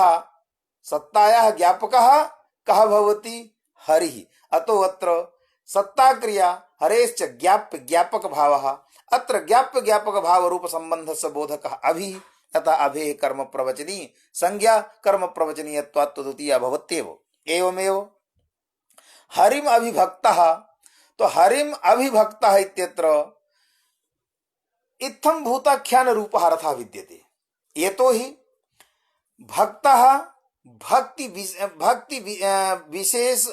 विशेषा ज्ञान विशेषा या भक्ति सा भक्ति प्राप्तवान् अतः अत्र सामान्यस्य भेदकः विशेषः भवति यत्र सामान्यस्य भेदकः विशेषः तत्र इत्थं भूताख्यान रूपर्थः अतः अत्र अभेः इत्थं भूताख्यान रूपर्थः जायते इत्थं भूताख्यान रूपर्थे यत्र कर्म प्रवचनी संज्ञा देवं देवं अभिषिञ्चत इत्यत्र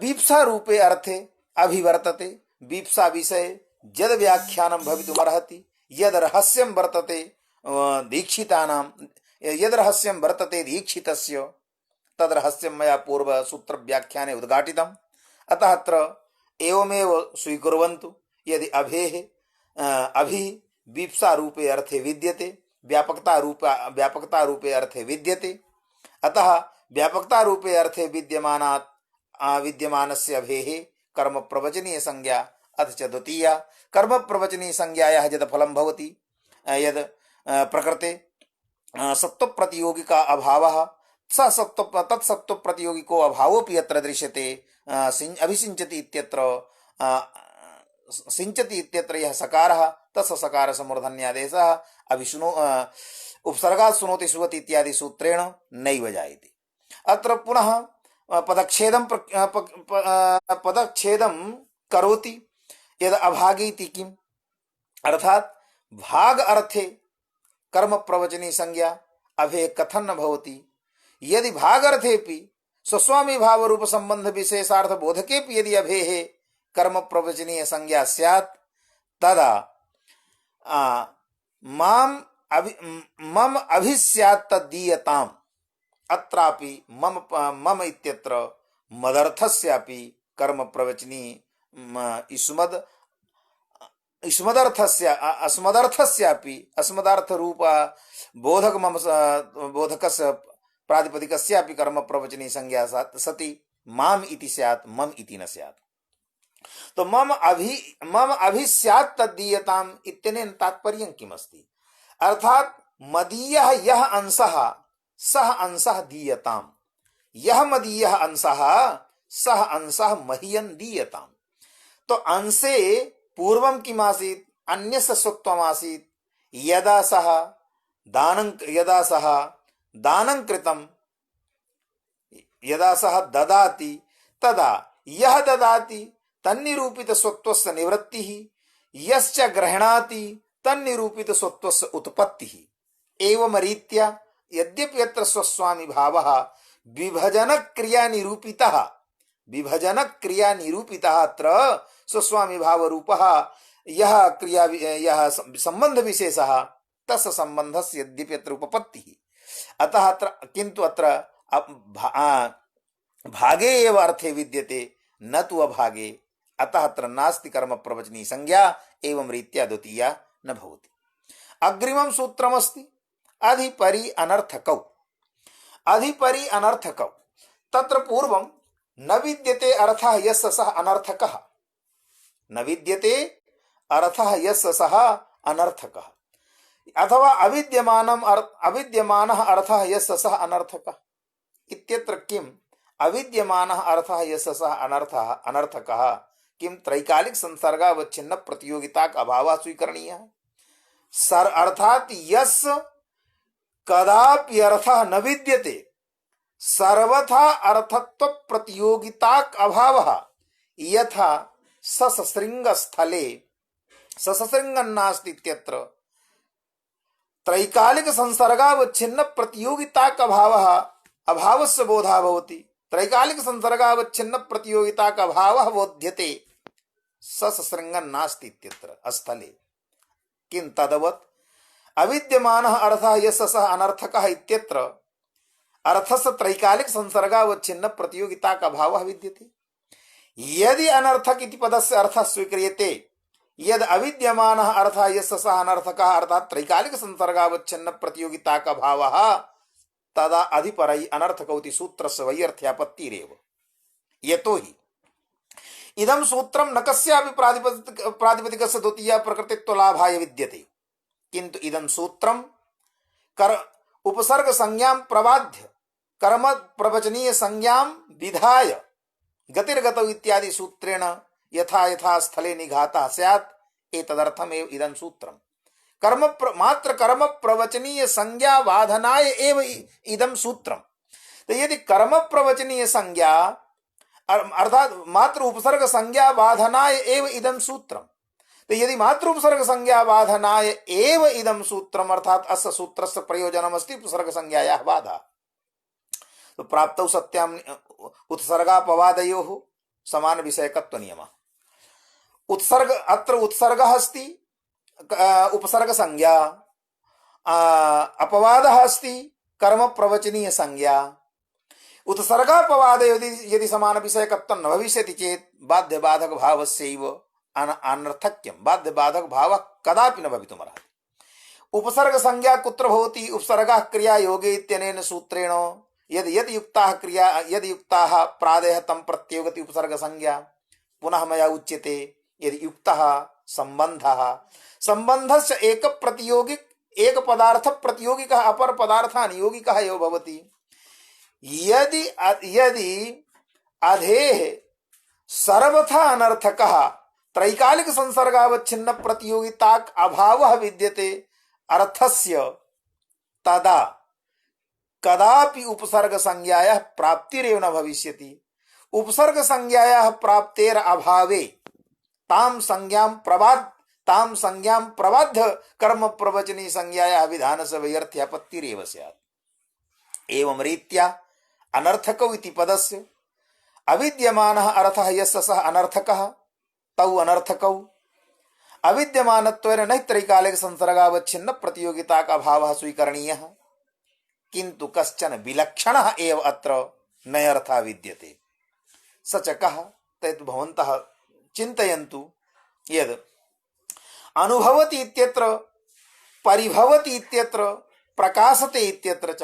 तो परिभवति इत्यत्र कः अर्थः तो धातुगणे भू धातोः यः अर्थः निर्दिष्टः तद निर्दिष्टाद् अर्थात् भिन्नः अपि अर्थः भवति परि इत्यस्य समभिव्याहारे। परिभवति परिभावः तिरस्कारः अनादरः परिभवः। तो भू धातोः धातु पाठे सत्तानुकूलो सत्तानुकूलो व्यापारः, सत्ता ही आत्मधारणानुकूलो व्यापारः अथवा भूधातो उत्पत्त्यनुकूलो व्यापारः। तो भूधातोः धातुगणे उत्पत्त्यनुकूलो व्यापारः निर्दिष्टः निर्धारितः, किन्तु यदा परि इत्यस्य समभिव्याहारः भवति तदा भूधातोः यः अर्थः निर्दिष्टः धातुगणे सः अर्थः न भवति, किन्तु तस्मादर्थात् भिन्नः एव अर्थः जायते। परिभवानुकूलो व्यापारः अनादर रूपः अर्थः तिरस्कार रूपः अर्थः। अतः अत्र परिः सार्थकः। यदि एवं नास्ति परि इत्यस्य अधि इत्यस्य च यः अर्थः, अर्थात एषां धातूनां धातुगणे यः अर्थः निर्दिष्टः तमर्थं यदि न परिवर्तयितुं शक्यते अधिशब्दः परिशब्दः चेत् तदा अनर्थकत्वं भजति।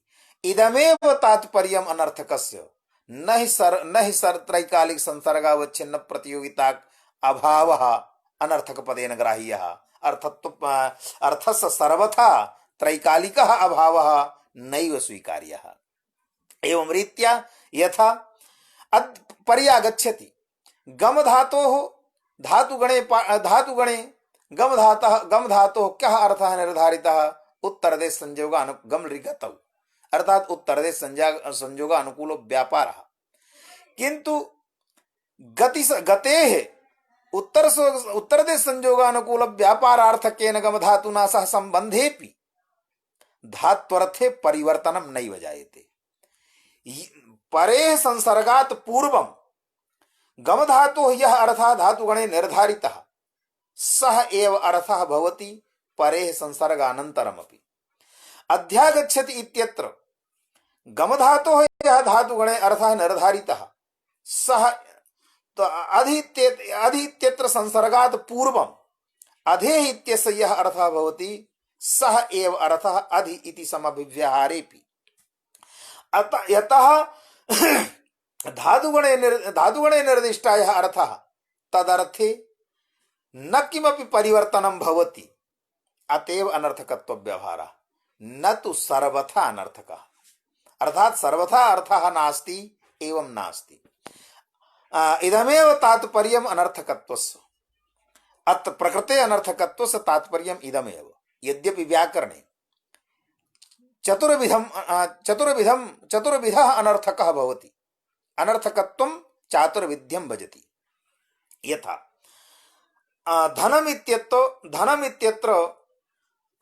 धनं वनमित्यत्र प्रतिवर्णस्य प्रातिपदिक संज्ञामाभूत्, अनर्थकस्य प्रतिवर्णस्य प्रातिपदिक संज्ञामाभूत्, अतः अर्थवद ग्रहणम् इति भाष्यमस्ति। तत्र धनशब्दस्य यः अर्थः वनशब्दस्य च यः अर्थः वृक्षसमुदायः तदर्थस्य वाचकः एकः वर्णः न समर्थः, अतः तत्र एकः वर्णः अनर्थकः। इति अनर्थकस्य एकः प्रकारः। अनर्थकस्य द्वितीयः प्रकारः विद्यते यत् दशदाडिमान षड्पूपाः इति अनर्थक समुदायस्य प्रातिपदिक संज्ञावारणाय अर्थवदग्रहणम्। तत्र दशदाडिमान षड्पूपाः इत्यत्र वाक्य घटकानि यानि पदानि सन्ति तानि अर्थवन्ति, तेषां पदानाम् अर्थः अस्ति। किन्तु वाक्य घटकानि यानि पदानि सन्ति तेषां समेषां पदानां परस्परम् अन्वयं विधाय वाक्यार्थबोधः नैव जायते। अतः अस्मिन् वाक्ये अनर्थकत्व व्यवहारः इति अनर्थकत्वस्य द्वितीयः प्रकारः। अनर्थकत्वस्य तृतीयः प्रकारः कथितः यद् निपातस्य अनर्थकस्य च प्रातिपदिक संज्ञा वक्तव्या। तो तत्र अनर्थक पदेन उक्तं दीक्षितेन अथ च कैयटेन एषां द्योत्योऽपि अर्थः नास्ति, सो अत्र अनर्थकः प्रलम्बते इत्यादौ। अर्थात उपसर्गाणां यः द्योत्यः अर्थः, यदि सः द्योत्यः अर्थः अपि नास्ति सः अनर्थकः इति अनर्थकस्य तृतीयः प्रकारः। अधिपरि अनर्थको इत्यस्य अनर्थकत्वस्य चतुर्थः प्रकारः। अर्थात धात्वर्थे किमपि परिवर्तनं नैव भवति। धातुगणे पठितः यः धातुः तस्य धातोः यः अर्थः आचार्यैः स्वीकृतः तस्मिन् अर्थे न किमपि परिवर्तनं। न तु त्रैकालिक संसर्ग अवच्छिन्न प्रतियोगिता का भावः विद्यते। चतुर्थः प्रकारः अनर्थकस्य ससृङ्गं नास्ति। ससस्यापि प्रसिद्धिः श्रृङ्गस्यापि प्रसिद्धिः किन्तु ससृङ्ग इति समुदायस्य नैव प्रसिद्धिः। अतः ससृङ्गः समुदायः अनर्थकः। त्रैकालिक संसर्गावच्छिन्न प्रतियोगिता का भावः विद्यते अतः सः अनर्थकः इति चतुर्थः प्रकारः अनर्थकस्य। अधिपरि अनर्थको इत्यत्र यदनर्थकत्वम् अस्ति तत् तत्त्वनर्थकत्वं ससृङ्गवत् नास्ति। वैयाकरण निकाये तो बौद्धार्थम आदाय ससृङ्गस्य प्रातिपदिक संज्ञा भवति अति अन्या कथा। किन्तु अधिपरि अनर्थको इत्यत्र यदनर्थकत्वं तच्च अनर्थकत्वं ससृङ्गवत् नास्ति। अर्थात त्रैकालिक संसर्गावच्छिन्न प्रतियोगिता का भाव न विद्यते। किन्तु एषां द्योत्योऽपि अर्थः नास्ति सो अत्र अनर्थकः निपातस्य अनर्थकस्य प्रातिपदिक संज्ञा वक्तव्या इत्यस्मिन् अनुशासन इत्यस्मिन् वार्तिके यदनर्थकत्वं प्रतिपादितं तदेव अनर्थकत्वम् अत्र विद्यते। अर्थात अत्रापि परिशब्दस्य अथ च अधिशब्दस्य कश्चन द्योत्यः अर्थः अपि न भवति। गम धातोः यः उत्तरदेश संयोगानुकूल व्यापारः सः एव परिसंसर्गानन्तरमपि भवति अधिसंसर्गानन्तरमपि भवति। अतः अत्र यः अर्थः निर्धारितः परिभवति इत्यादौ यथा अर्थस्य परिवर्तनं भवति तदवत् अतः अनर्थकत्वाच्च अत्र वचनीय संज्ञा तस्याः कर्म प्रवचनीय संज्ञायाः एकमेव फलम् यदत्र उपसर्ग संज्ञायाः बाधा भवति गति संज्ञायाः बाधा भवति। यदा च गति संज्ञायाः बाधा उपसर्ग संज्ञायाः बाधा तदा गतिर्गतौ इत्यनेन सूत्रेण कुतः अध्यागच्छति इत्यादि वाक्ये निघातः जायते। अतो अत्र कर्म प्रवचनी संज्ञायाः फलं द्वितीयायाः विधानं द्वितीया किमपि किंचिदपि प्रातिपदिकं द्वितीया प्रकृतित्वं लभ्येत इति तात्पर्यं नास्ति यत्र अधिपरि अनर्थकौ इत्यस्य। तदेव उक्तं यद गतिसंज्ञाबाधात् गतिर्गतौ इति गतिसंज्ञाबाधात् इति गतिर्गतौ इति निघातो न। अर्थात गतिर्गतौ इत्यनेन सूत्रेण प्राप्तः यः निघातः सः निघातः अत्र न भवति गतिसंज्ञायाः बाधात् कर्म प्रवचनी संज्ञायाश्च सत्वात्। अत्र अस्ति कश्चन अन्यः एकः पक्षः यत् आगच्छति इत्यत्र आगमन क्रिया विशिष्टस्य बोधः भवति। देवदत्तः आगच्छति तो आगच्छति इत्यत्र आगमन क्रिया विशिष्टस्य बोधः। किन्तु यदा आगच्छति इत्यनेन सह परिशब्दस्य समभिव्यहारः क्रियते संबन्धः क्रियते परिशब्दार्थस्य तदा पर्यागच्छति। तो पर्यागच्छति अर्थात सर्वतो भावेन आगच्छति।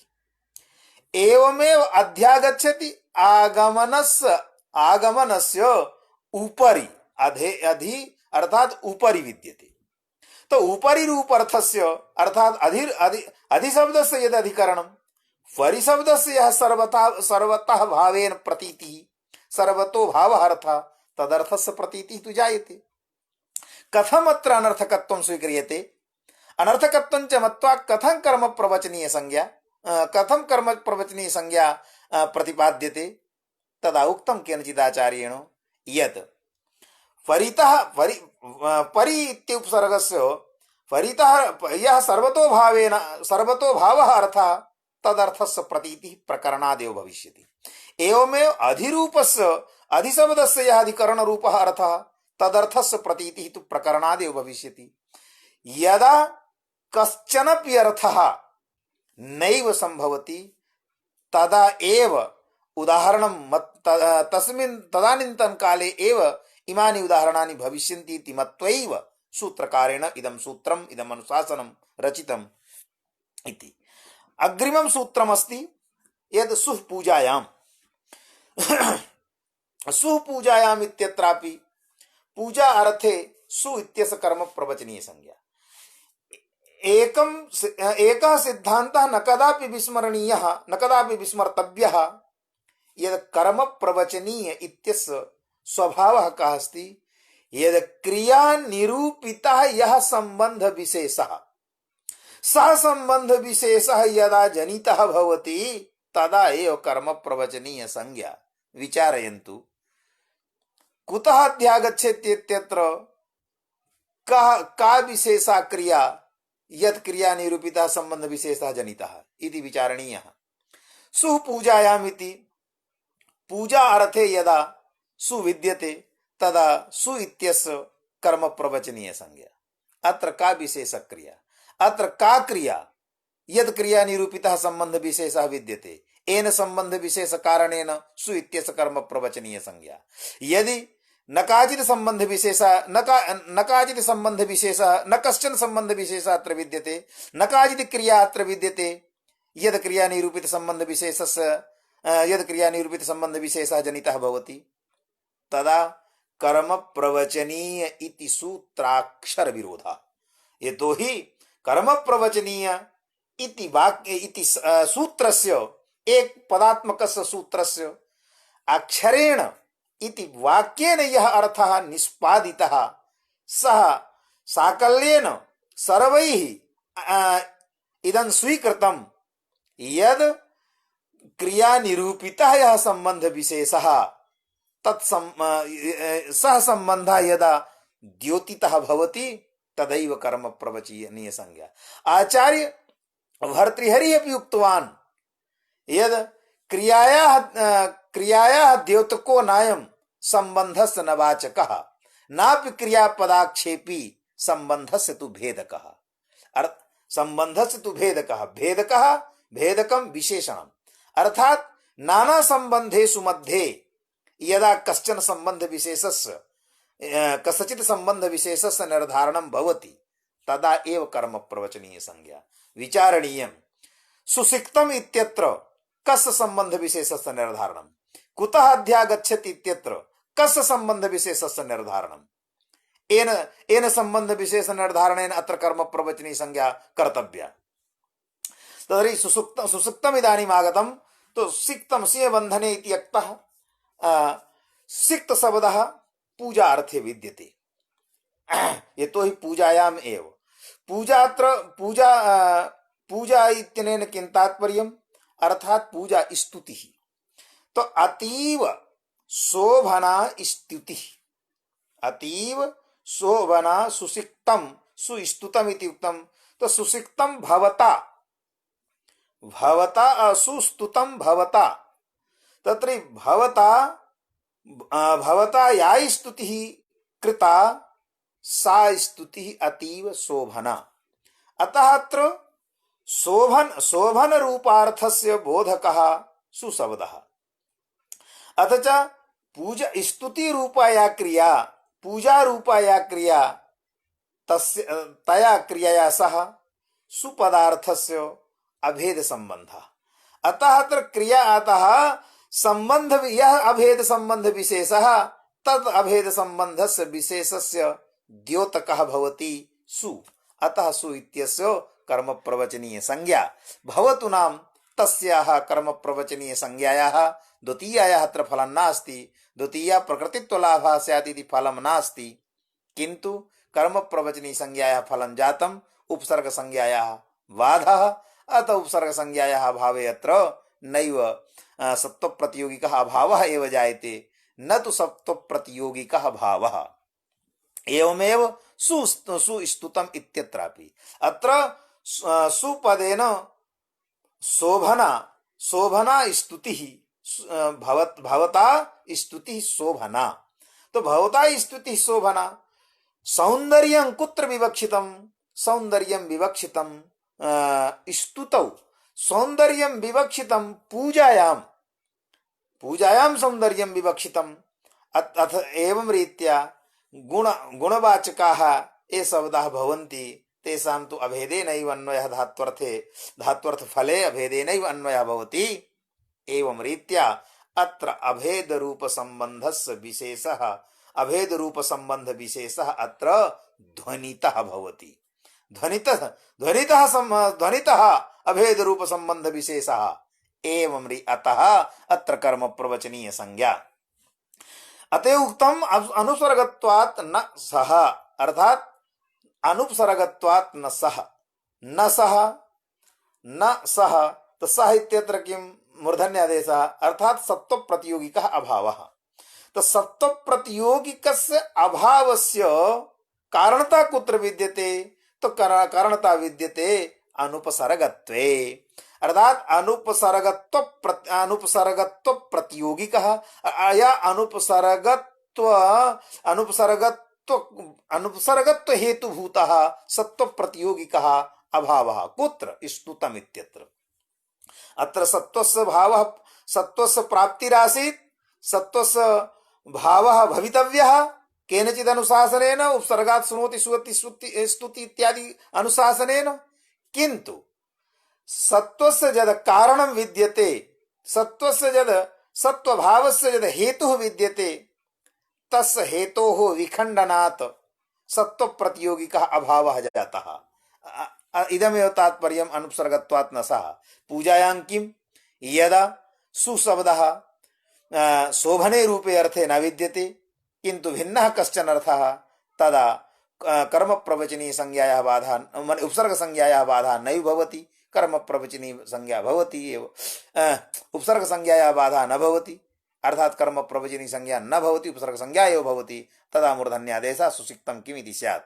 तवत्र छेपोऽयम् उक्तं, छेपः निंदा, अर्थात अत्र सुशब्दः पूजा रूपे अर्थे सौंदर्य रूपे अर्थे न विद्यते।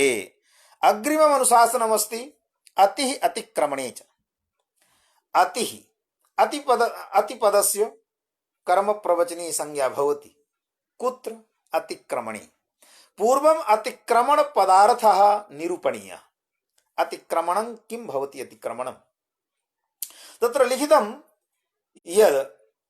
यत् फलम् उद्दिश्य या क्रिया विधीयते तस्य फलस्य निष्पत्ति अनन्तरं क्रियायाः पर्यवसानं भवति इति लोके दृश्यते इति लोक व्यवहारः।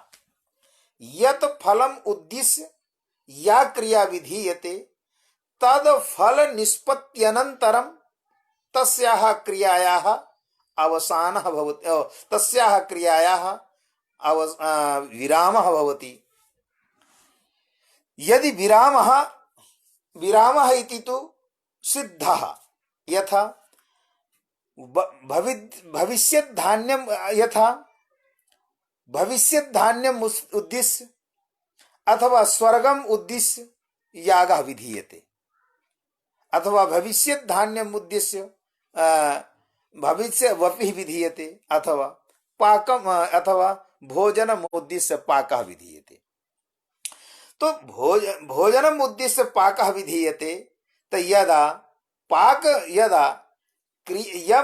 यत् फलम् उद्दिश्य क्रियायाः विधानं जातं, यदि तद फलस्य निष्पत्तिः जाता, तद फलस्य प्राप्तिः जाता, तदा क्रियायाः पर्यवसानं भवितव्यम्।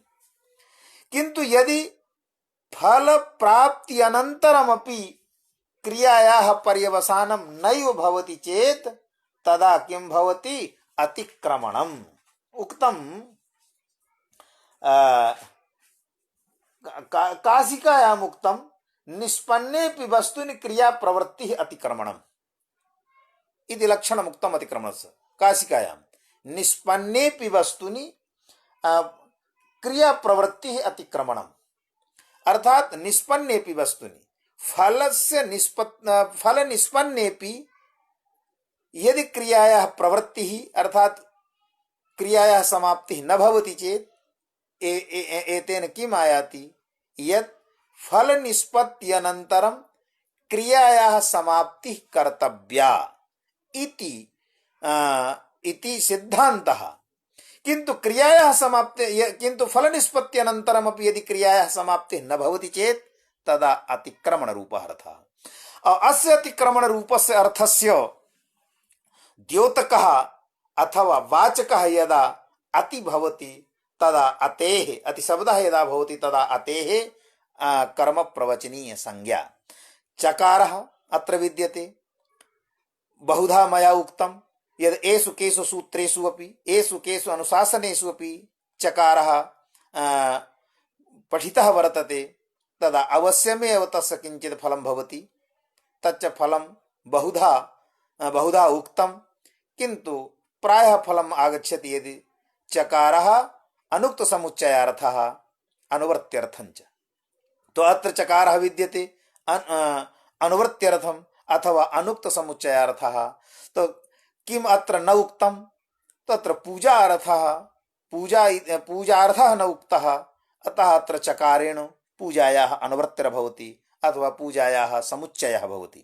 एवं रीत्या यदा अतिशब्दः अतिक्रमणरूपे अर्थे विद्यते अथ च पूजायाम् अर्थे विद्यते, पूजारूपे अर्थे विद्यते, तदा अतेः कर्म प्रवचनीय संज्ञा कर्तव्या। उदाहरणं किमस्ति? देवान् अति कृष्णः इति प्रथमम् उदाहरणं दत्तं। देवान् अति कृष्णः। तो देवान् अति कृष्णः इत्यत्र कथम अत्र अतिक्रमण रूपः अर्थः विद्यते? यतोहि फल निष्पन्ने वस्तुनि क्रियायाः समाप्तिः चेत् तदा न अतिक्रमणं, किन्तु निष्पन्ने वस्तुनि क्रियायाः क्रिया प्रवृत्तिः भवति चेत्, निष्पन्नेपि वस्तुनि यदि क्रियायाः प्रवृत्तिः तदा अतिक्रमणं। दीक्षितेन एवं भूतम् उदाहरणं दत्तं, यस्मिन् उदाहरणे तेन आचार्येण या परिभाषा कृता तस्याः परिभाषायाः समन्वयः साधारणतया नैव दृश्यते। तो देवान् अति कृष्णः अर्थात वस्तुतः अस्य तात्पर्यं देवाधिक्यं कृष्णः, अर्थात कृष्णे आधिक्यं विद्यते। किमपेक्षया? देवापेक्षया। तो अत्र उत्कृष्टत्वम् अनुत्कृष्टत्वं तु नास्ति, किन्तु अर्थात कश्चन जनः देवानां प्रसीदयितुं स्तुतिः कृता, किन्तु प्रसन्नतायाः अनन्तरमपि यत् फलम् उद्दिश्य स्तुतिः कृता, तस्य फलस्य प्राप्तिरनन्तरमपि सः स्तुतिक्रियायाः विरामः नैव कृतः। अतः अत्र अतिक्रमण रूपः अर्थः। तो देवान् अति कृष्णः अस्ति, देवान् अति कृष्णः अस्ति। अत्र देवान् अति कृष्णः, देवान् अति कृष्णस्य स्तुतिः कृता इत्यादि क्रियायाः योजना कर्तव्या। अन्यथा अतिक्रमण रूपस्य अर्थः निर्धारितः, तस्य अर्थस्य संघटनं, तस्य अर्थस्य समन्वयः, तस्याः परिभाषायाः समन्वयः नैव भविष्यति। एवं रीत्या तो अतिक्रमण रूपा या क्रिया, तादृश क्रिया निरूपितः यः संबंध विशेषः, कः अस्ति अत्र संबंध विशेषः? तर्हि अत्र निरूपितत्व एव संबंध विशेषः। यतोहि सामान्यतः दीक्षितेन उक्तम् आधिक्यम् इति, तो अनाधिक्येन विना आधिक्यं तु न भवति, अनाधिक्येन विना तु आधिक्यं न भवति। तो यदि आधिक्यं वर्तते तदा अनाधिक्य निरूपितमेव। अतः अत्र कृष्णे आधिक्यस्य बोधः, तद आधिक्य निरूपितं यद् अनाधिक्यं तद् अनाधिक्यं बोध्यते देवेषु। अतः अत्र निरूप्य निरूपक भावः एव संबंधः। एवंच यह निरूपितः यः संबंधः अथवा निरूप्य निरूपक भावः यः संबंधः, तद संबंध विशेषस्य द्योतकः विद्यते अत्र अतिः। अतः अतेः कर्म प्रवचनीय संज्ञा अत्र भवति देवान् अति कृष्णः। यतः इदानीं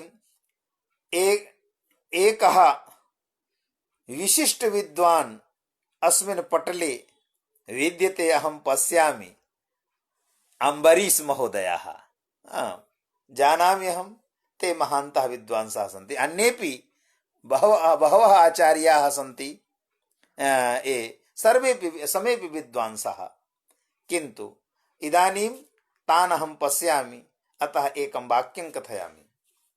पुनः पाठः समाप्तः जातः।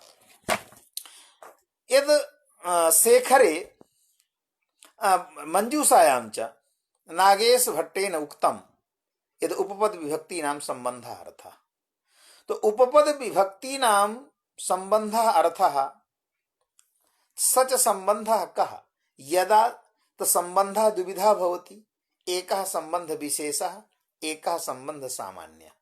यदि सम्बन्ध सामान्यस्य विवक्षा भवति चेत तदा तु सर्वत्र षष्ठी एव, किन्तु यदा सम्बन्ध विशेषस्य विवक्षा तदा एव उपपद निमित्तिका विभक्ति द्वितीया तृतीया तृतीया इत्यादि विभक्तयः भवन्ति। तो उपपद विभक्तीनां सम्बन्धः अर्थः यदा स्वीक्रियते तदा एकम् उदाहरणं पश्यतु। यद् जपम अनुप्रावर्षत, तो जपम अनुप्रावर्षत इत्यत्र जप पदोत्तर या द्वितीया तस्याः द्वितीयायाः कः अर्थः भवितुमर्हति। सामान्यतः आगच्छति लक्ष्यलक्षणभावः, लक्ष्यलक्षणभावः, एवं नास्ति। अनु इत्यनेन उपादानेन अत्र तत्र जन्यत्वमर्थः अथवा ज्ञापकत्वमर्थः। अनुशब्दस्य जन्यत्वमर्थः अथवा ज्ञापकत्वमर्थः। तत्र कारणं किमस्ति? कारणमिदमस्ति यद् हेतुः यद् भवति, हेतुः कदाचित् ज्ञापकः, हेतुश्च कदाचित् जन्यः। यथा दण्डेन घटः इत्यत्र घटनिष्ठ जन्यता निरूपिता जनकता भासते दण्डे, अतः दण्डे या हेतुता सा जनकता रूपा एव। किन्तु वृक्षं प्रति विद्योतते विद्युत् इत्यत्र वृक्षे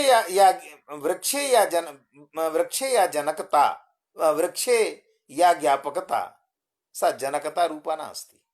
यतोहि विद्योतन क्रिया विशिष्टा या विद्युत् तस्याः विद्युतः जनकः नास्ति वृक्षः, वृक्षः तस्य ज्ञापकः अस्ति। एवं रीत्या लक्षणस्य एकः अर्थः भवति, लक्षणपदस्य एकः अर्थः भवति ज्ञापकता, लक्षणपदस्य एकः अर्थः भवति जनकता। जपम अनुप्रावर्षत इत्यत्र वृष्टेः जनकः अस्ति जपः, वृष्टेः ज्ञापकः अस्ति जपः। कः अस्ति इति विचारणीयः। यदि वृष्टेः जनकः अस्ति जपः तदा भवतु हेतुसूत्रेण तृतीया प्राप्ता भवति। किन्तु यदुक्तं दीक्षितेन यदि लक्षणेत्थं भूताख्यान इत्यनेनैव द्वितीया प्राप्ता संज्ञा विधान सामर्थ्यात् बाधते, तो तत्र तु ज्ञापकता, तत्र तु लक्षणपदेन ज्ञापकता स्वीकृता। तो यदि ज्ञापकता अस्ति तदा जनकता न भवितुमर्हति, यदा जनकता अस्ति तदा ज्ञापकता न भवितुमर्हति। अतः अत्र द्वावपि अर्थौ स्वीकृतौ स्तः। जनकतापि अर्थः अस्ति, ज्ञापकतापि अर्थः अस्ति। जनकता रूपम अर्थमादाय तृतीयायाः प्राप्तिः, ज्ञापकता रूपम अर्थमादाय इत्थं भूत इत्यनेन सूत्रेण कर्मवचनी संज्ञायाः प्राप्तिः। अस्य सूत्रस्य वैयर्थ्यापत्तिः। अतः ज्ञापकत्वं द्वितीयार्थः अथवा जन्यत्वं द्वितीयार्थः। जन्यत्वं च यद् किंचित् निष्ठ जनकता निरूपिता एव भवति, ज्ञापकत्वं च यद् किंचित् निष्ठ ज्ञापकता ज्ञाप्यत्वं च या ज्ञापकत्वं च यद् किंचित् निष्ठ ज्ञाप्यता निरूपिता एव भवति। अतः जपपदोत्तर या द्वितीया तस्याः द्वितीयायाः कदा क्वचित् जन्यत्वम् अर्थः भवति, क्वचित् च ज्ञापकत्वम् अर्थः भवति। तो यदि द्वितीयायाः एव अर्थः ज्ञापकत्वं, यदि द्वितीयायाः एव अर्थः जन्यत्वं, तदा अनुपदस्य कः अर्थः? यदि अनुपदस्य अर्थः अस्ति जन्यत्वं ज्ञापकत्वं वा तदा जब पदोत्तर द्वितीयायाः कः अर्थः, अतः एकस्य वैयर्थापत्तिः भविष्यति। एवं रीत्या नागेशेन सिद्धान्तितः यद् यस्य संबंध विशेषस्य बोधः भवति सः संबंध विशेषः एव उपपद विभक्तेः अर्थः, तर्हि तस्य वैयर्थ्यापत्तिः भविष्यति अनु इत्यादि शब्दानां। तदा उक्तं नहीं, अन्यतरस्य वैयर्थापत्तिस्तु प्राप्ता। यदि जन्यत्वम् अर्थः द्वितीयायाः तदा अनुशब्दस्य अर्थः न भविष्यति जन्यत्वम्। यदि अनुशब्दस्य अर्थः भविष्यति जन्यत्वम् तदा द्वितीयायाः न भविष्यति। एवं रीत्या उक्तं यदि द्वितीयायाः कुत्रापि द्वितीयायाः वैयर्थ्यापत्तिः या द्वितीयायाः व्यर्थतापत्तिः न कुत्रापि दृष्टा, द्वितीयायाः वैयर्थ्यं न कुत्रापि दृष्टा, द्वितीयायाः वैयर्थ्यं न कुत्रापि दृष्टम्, अनोः वैयर्थ्यं दृष्टम्। अतः अत्र अनोः वैयर्थ्यमेव द्वितीयायाः एव जनकत्वम् अर्थः व्यापकत्वम् अर्थः। अतएव उक्तं दीक्षितेन वृत्तौ हेतौ द्योतकः, अतएव उक्तं द्योत्यम्। अतः अनुशब्दस्य न तत्र कश्चन अर्थः, किन्तु यह जनकता रूपः अर्थः, यह ज्ञापकता रूपः अर्थः, यह हेतु हेतुमद्भावः रूपः संबंधः तत्र जनितः जातः, तस्य संबंधस्य मात्र ज्ञापकः एव द्योतकः एव अनु इति। इदमेव तात्पर्यम् उपपद विभक्तीनां संबंधार्थः इति अस्याः पंक्तेः। अद्य महान् कालः जातः, भवतु भवतां समेषां पुनः पुनः स्वागतं विधाय आचार्याणां वन्दनं च कृत्वा भगवन्तं महाकालं प्रणम्य भगवतीं पराम्बां अन्नपूर्णां जगदम्बां च नमस्कृत्य पुनः एक सप्ताहस्य कृते विरामम् एति प्रदीप कुमार पाण्डेयः। समेषां कृते धन्यवादाः।